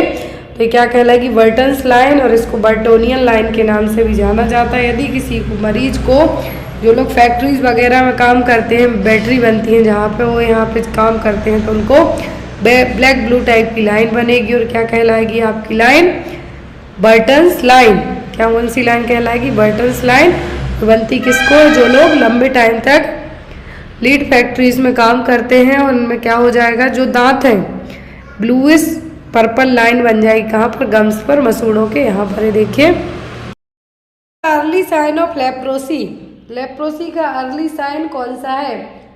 लेप्रोसी होता किससे? माइकोबैक्टीरियम लेप्रा से, ग्राम स्टेनिंग नेगेटिव बैक्टीरिया है। तो लेप्रोसी का दूसरा नाम है हैंसन्स डिसीज। और अर्ली साइन क्या है? Sinking of the nose bridge, thickened painful nerve, lesion over the skin, या फिर लॉस ऑफ सेंसेशन। लेप्रोसी का जो फर्स्ट साइन है यहाँ पर, अर्ली साइन है, वो है क्या? Thickened painful nerve. Early sign पूछते हैं तो क्या है? थिकेंड पेनफुल नर्व, जिसमें पेनफुल अल्सर्स टाइप के बन जाएंगे स्किन पे, जो इमेज में आपको दिख रहे हैं। फिर lesions of the hypopigmented macules, flat pale area of skin, eye damage होंगी, ब्लिंकिंग, जो आँखों की ब्लिंक करते हैं वो कम हो जाएगा। तो यहाँ पर जो थिकेंड पेनफुल नर्व बन रहा है, क्या कहलाएगा यहाँ पर आपका? लेप्रोसी का साइन, जिसको पेनलेस अल्सर के नाम से भी जाना जाता है। क्या है? Thickened painful nerve. सबसे पहला यहाँ पे अर्ली साइन पूछा है, तो क्या है? Thickened painful nerve. कीमोप्रोफाइलैक्सिस of choice in case of meningococcal meningitis. कीमोप्रोफाइलैक्सिस के तौर पर जो मेनिंगोकोकल यदि मेनिंजाइटिस हुआ है तो कौन सी मेडिसिन दी जाएगी? रिफाम्सिन, टेट्रासाइक्लिन, पेनिसिलिन, या फिर क्लोरोक्विन। कौन सी मेडिसिन दी जाएगी यदि मेनिंगोकोकल मेनिंजाइटिस में कीमोप्रोफाइलैक्सिस के तौर पे आपको देना है? तब यहाँ पर पॉजिटिव नहीं है, लेकिन फिर भी एज अ कीमोप्रोफाइलैक्सिस के तौर पर देना है तो कौन सी देंगे? तो होगी रिफाम्सिन, जो कि फर्स्ट एंटी ट्यूबरकुलर ड्रग है। क्या है? रिफाम्सिन देंगे। Next is highest level of learning is. तो हाईएस्ट लेवल क्या है लर्निंग का? कॉन्सेप्ट लर्निंग, प्रॉब्लम सॉल्विंग, चेनिंग, या फिर वर्बल एसोसिएशन। तो सबसे ज्यादा आप किस चीज से सीखेंगे? किसी भी चीज को सॉल्व करके। किसके लिए? किसी भी चीज को सॉल्व करके। तो यहाँ पर आपका आंसर क्या होगा? Problem solving. क्या होगा आपका? Problem solving. Next one is what is the cover amount for full disability इन प्रधानमंत्री सुरक्षा बीमा योजना। तो प्रधानमंत्री सुरक्षा बीमा योजना के तहत जो कवर अमाउंट है वो कितना होगा? 1 लाख, 2 लाख, 3 लाख, या फिर 4 लाख। तो जो कवर अमाउंट है प्रधानमंत्री सुरक्षा बीमा योजना के तहत वो कितना होता है? टोटल अमाउंट की बात की जा रही है तो वो होगा कितना? 2 लाख तक। जो प्रधानमंत्री सुरक्षा बीमा योजना है लॉन्च की गई थी 9 मई 2015 को। इसके तहत उस टाइम पे जो फाइनेंस मिनिस्टर कौन थे? अरुण जेटली, जो अभी नहीं है। तो यहाँ पर इसके लिए 8 मई को कोलकाता में मोदी जी ने लॉन्च किया था, लेकिन इसकी जो एक ऑफिशियल डेट कंसीडर की जाती है वो मानी जाती है 9 मई 2015। और इसके तहत जो बीमा किया जाता है कितना? 2 लाख तक का। कितना? 2 लाख तक का। Next one is beta two transferrin is a specific test done in which condition. तो बीटा-2 ट्रांसफेरिन टेस्ट किस कंडीशन में किया जाएगा? Allergic rhinitis, lupus vulgaris, malaria, या फिर CSF राइनोरिया में। तो बीटा-2 ट्रांसफेरिन है जो कि एक स्पेसिफिक टेस्ट है, किस केस में किया जाएगा? किस केस में किया जाएगा बीटा-2 ट्रांसफेरिन टेस्ट? तो यहाँ पर एक किया जाता है CSF राइनोरिया में। राइनोरिया का मतलब है कि जब CSF लीक होके आपके क्या हो, नाक के थ्रू आए, और ये आएगा कहाँ से, जब आपका कोई एक्सीडेंट वगैरह हुआ हो। तो सेरिब्रोस्पाइनल फ्लूइड राइनोरिया एक ऐसी कंडीशन है जो आपका जो फ्लूइड है नोज और साइनस के थ्रू बाहर आए। कहाँ से, नाक से जब CSF बाहर आए तब टेस्ट है जो किया जाएगा। और ये होता है कुछ केसेस में। राइनोरिया का मतलब है कि नाक के थ्रू कोई भी फ्लूइड बाहर आना, और यहाँ पर CSF बाहर आता है। तो next is which of the following disease is known as the barometer of social welfare. तो बैरोमीटर ऑफ सोशल वेलफेयर क्या है, कोलेरा, मलेरिया, TB या फिर लेप्रोसी। तो यहाँ पर barometer of social welfare tuberculosis क्या है, ट्यूबरक्लोसिस। इसको बैरोमीटर ऑफ सोशल वेलफेयर इसलिए भी कहा गया है कि इसमें लैक ऑफ अवेयरनेस, मतलब लोगों को जानकारी ही नहीं होती कि अर्ली मैरिज, किसी को लगता है अर्ली मैरिज से TB होती है, या फिर किसी को लगता है बहुत सारे बच्चे पैदा होने के कारण होती है। तो प्रॉपर एजुकेशन, प्रॉपर नॉलेज ना होने के कारण इस चीज के लिए, TB के लिए क्या कहा गया, barometer of social welfare. Next is which of the following observed as anti malaria month. Anti malaria month आप कब मनाते हैं, दिसंबर, जनवरी, मई या फिर जून में। तो एंटी मलेरिया मंथ आप कब सेलिब्रेट करते हैं, दिसंबर में, जनवरी में, मई में कि जून में। जैसे आपको सितंबर पूरा पोषण माह के तौर पर मनाना है, फर्स्ट वीक अगस्त का ब्रेस्ट फीडिंग वीक के तौर पे आपने मनाया, वैसे ही एंटी मलेरिया मंथ मनाया जाता है जून में। कब, एंटी मलेरिया मंथ जून में मनाया जाता है। जो ब्रीडिंग होती है मॉस्किटो की उसको स्टॉप करके लार्वा को मार के, लार्वा के लिए जनरली फिश यूज की जाती है, पानी में छोड़ दी जाती हैं ताकि वो लार्वा को खा जाए, और ब्रीडिंग जो मच्छर के लार्वा है उनसे मच्छर ना बन पाए। तो यहाँ पर एंटी मलेरिया मंथ के तौर पर कौन सा मंथ माना जाता है, जून। Next one is low progesterone level can be seen in. कौन से केस में प्रोजेस्टेरॉन का लेवल कम होगा, एक्टोपिक प्रेगनेंसी में, एंटीपार्टम हेमरेज, पोस्टपार्टम हेमरेज या फिर मल्टीपल जेस्टेशन में। प्रोजेस्टेरॉन जरूरी क्यों है, प्रोजेस्टेरॉन की जरूरत क्यों है, एक हेल्दी प्रेगनेंसी के लिए। किसके लिए, एक हेल्दी प्रेगनेंसी के लिए। अब इस हेल्दी प्रेगनेंसी में यदि आपको कहा जाए कि लो प्रोजेस्टेरॉन लेवल कौन से केस में देखने को मिलेगा, तो वो होता है एक्टोपिक प्रेगनेंसी। जब प्रेगनेंसी कहाँ पर, यूट्रस में ना इम्प्लांट होकर कहाँ पर हो जाए, फैलोपियन ट्यूब में, इसीलिए उसको ट्यूबल प्रेगनेंसी भी कहते हैं। तो जो प्रोजेस्टेरॉन का लेवल है किस केस में देखने को कम मिलेगा, वो होगी ectopic pregnancy. Next one is pain in the calf on dorsiflexion of the foot में इंडिकेट। तो काफ मसल्स के यहाँ पे पेन होना, जब आप पैर को क्या करते हैं, मोड़ते हैं, तो वो साइन कहलाता है हॉमन्स साइन। और ये किस में देखने को मिलेगा, एन्यूरिज्म में, सेलुलाइटिस में, लिम्फेडीमा में कि थ्रोम्बोफ्लेबाइटिस में। तो पेन इन काफ मसल्स में दर्द होता है जब आप डॉर्सीफ्लेक्शन वे में पाँव को घुमाते हैं, तो वो साइन कहलाएगा हॉमन्स साइन, और देखने को मिल जाए थ्रोम्बोफ्लेबाइटिस में। किसमें, थ्रोम्बोफ्लेबाइटिस में। इस तरीके से आपकी काफ मसल्स हैं, यहाँ पर जब आप टर्न करेंगे तो आपको पेन होगा, वो साइन कहलाएगा हॉमन साइन, और देखने को मिलेगा थ्रोम्बोफ्लेबाइटिस के केस में। एक लास्ट में क्वेश्चन आपके लिए, क्वेश्चन है विच of the following is the antidote for magnesium toxicity. यदि किसी को मैग्नीशियम टॉक्सिसिटी होती है तो क्या है जो आप उसके एज एन एंटीडोट के तौर पर देंगे। ऑप्शन में कैल्शियम ग्लूकानेट, नैलोक्सोन, विटामिन के, या फिर नन ऑफ द अबव। तो आई होप आपको आज की क्लास अच्छी लगी, और कोई भी डाउट वगैरह रह जाते हैं क्लास को लेके तो आप कभी भी किसी भी टाइम बेझिझक होकर पूछ सकते हैं। Thank you for watching us, bye bye, take care.